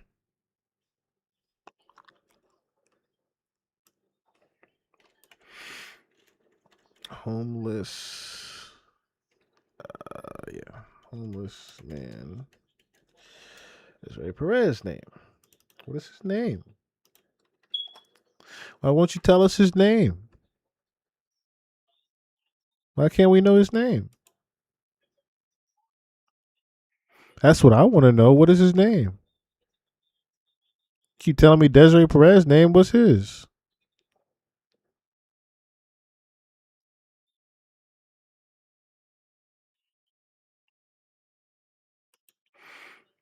Nobody knows his name. I find that very odd. But nobody knows this guy's name.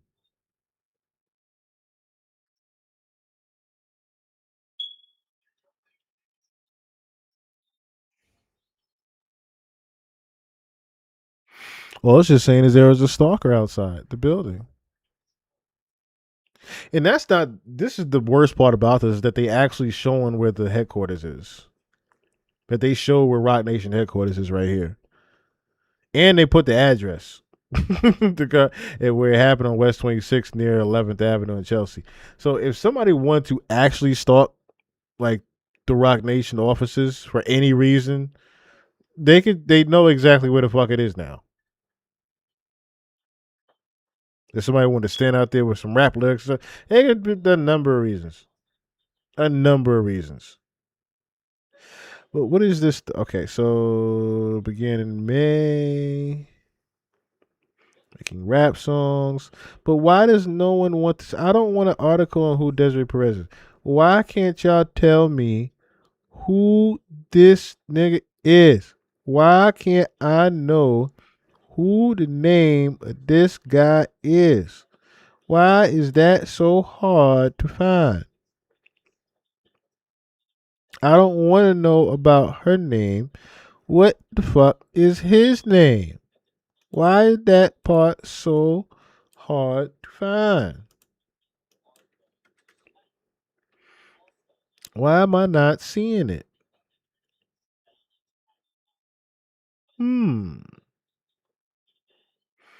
I find that odd. Well, let's do this.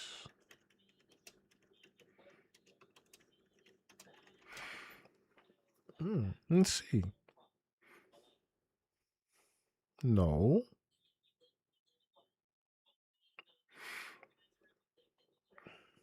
Nobody seems to have this record. So how do you guys know that there's a homeless man making diss songs and death threats on social media? I'm finding this very odd now.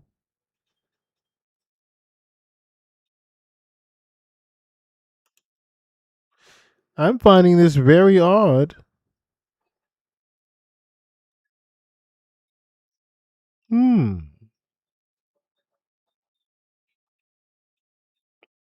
So who has been making these threats since May? Who's been making songs since May?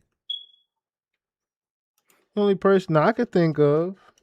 I mean, he hasn't threatened you per se, but May 15th, we all know what album we got.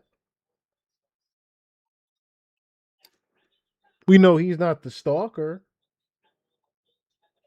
But we are talking about the same individual that has been said to have been paying for the campaign of why YG is about to go to jail.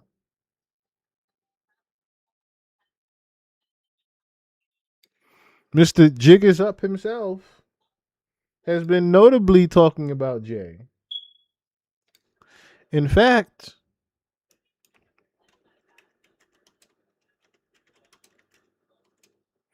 where is it? Where is the clip? Where is the? Oh, there it is, right there. There, right there.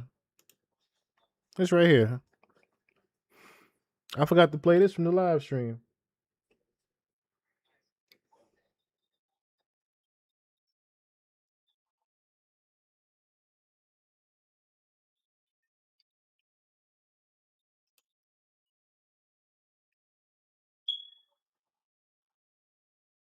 Actually, it was earlier when he said it though. I don't know if it was this part when he said it. It definitely wasn't this part. EPs. Rock Nation subpoena is about to be cleared. Them Rock Nation subpoenas about to be cleared.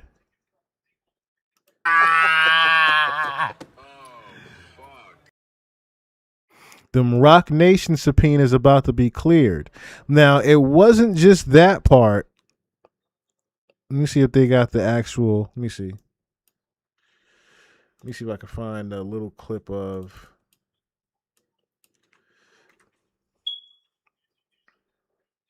what he says in the very beginning.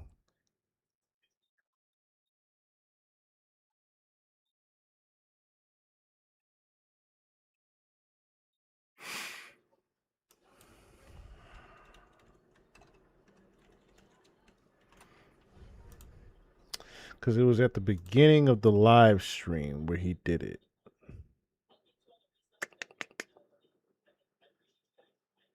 Now, it wouldn't be that one. Where's Ben Don's?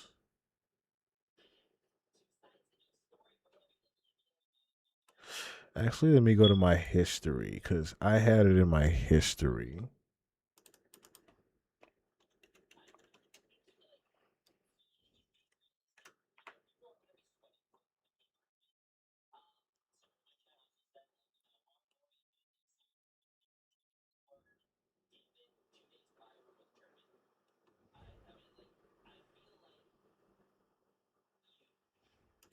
I believe it's this one.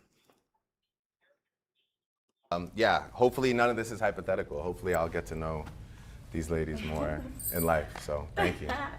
Catch up. Here we go. All right. Enough with the pleasantries. The boy is back. I'm happy to be with you tonight. You know what we're here Here's for. where he did it. It's nice to say thank you, but I'm here to cook. I'm here to get the bag. We're giving out $1 million on tonight. And if I win more, you know I'm going to give away more. That's just what I do. I hope all of your lives have been going exactly how you'd like it to. And even if there's more that you'd like to do, I promise you it's on the way. It's just about positivity, keeping that mindset intact where it needs to be. I appreciate all the love. I appreciate the last few months. It's been incredible for me, you know. I dropped 3 on their head top. These guys are dropping albums. It's like hello and goodbye. You know what I'm saying? And careful with that reply because the pen isn't dry. I'm just letting you know. That's what I'm on. By the way, let me pop it. Yeah. So as you know who that was, just be careful who be careful who you respond to, because I'm still ready for war.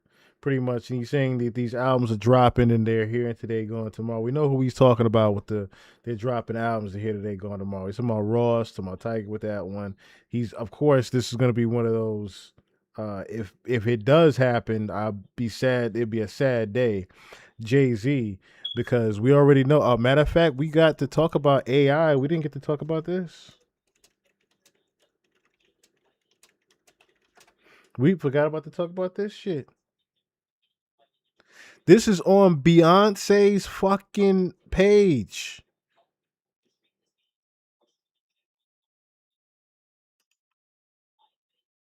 Everybody's saying this shit AI.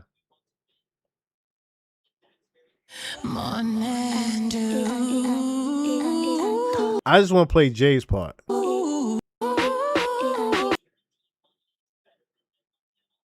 My personality. I think I want. Where's Jay's verse? Where's Jay's verse? At the end? Where's Jay's verse at? I caught a whole nigga hating on my bitch. All you do is twit, pop it on the pies. You ain't. This shit sound nothing like Hove right here. This whole part right here don't sound like nothing like Hove. I don't need nothing new coming through. It sound manipulated Jay, bruh. I was appalled when I heard this. I was like, yo, not Jay. Not Jay using AI. I was appalled. Y'all made an AI Jay-Z verse and tried to get it off like that was really him. Hell no. Hell to the no. But I find it odd that they can't find the person name of who is supposedly threatening Desiree Perez. On top of, I find it ironic that they said that these songs and disc records and all these things came from May. I find it very odd that it came from May, the same month that the Iceman dropped. I find it very coincidental that's the date and timeline of things. Especially when we have someone rapping, Janice, shut the fuck up. And they're talking about the jig is up. Notably with who we know we talking about here. Again, you ain't gotta speculate. Did my stream start over and I didn't even know it? Well, if it started over 20 minutes ago, I guess that's my sign to get my black ass on out of here. So I thank everybody for tuning on in. Once again, this is my birthday stream, my birthday weekend. So shout out to Empress Shalani. Shout out to anybody that can or did donate to the pod or donate to the birthday donations. Anybody that did, God bless you and thank you so much. I greatly appreciate you. Joy to the world, Cherie Pennell. Who else is up in here? Again, thank you once again. It means so much to me. Thank you for coming in, man. Who else is up in here? Who else up in New Eyes? David Tarantino, Empress Shalani. Thank you so much again for the birthday donation. What had happened was Goldie Blue, Chum, calm down, my main man. Have your ass in here tomorrow for more arrivals. Who else is up in here? I think that DJ Big Gang, and that was that it. I always feel like I missed one name or two. I think that was it though. I think that was it. So, as y'all already know, thank y'all once again for tuning in. And one day I guess they'll figure out who the person was that been stalking Miss Desiree Perez. I'd like to know who this was. I would like to know who this was, you know? So I find it odd that they can't figure out who it was. I find it very odd, you know? But like I said, I think I figured out, you know, who actually has been doing all this hate. I think acting like I didn't. Anyway. All right, so let's get on out of here the same way we came on in. As you already know, keep your third eye open. Keep your third eye open and your head on the swivel. Fact is never motherfucking fiction. Until next time, I love all of you, and I bid you all adieu. Peace. And Usher and Chris Brown. See, they trying to do something new. Commodores with Earth, Wind and Fire, we were doing that back 40 years ago.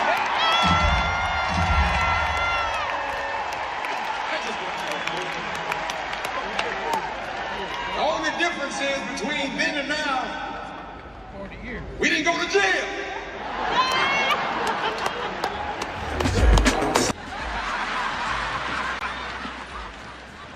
What it is you really do.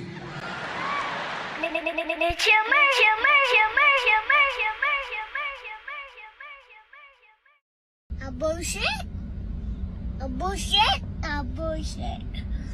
A bullshit. Ladies and gentlemen, we got him.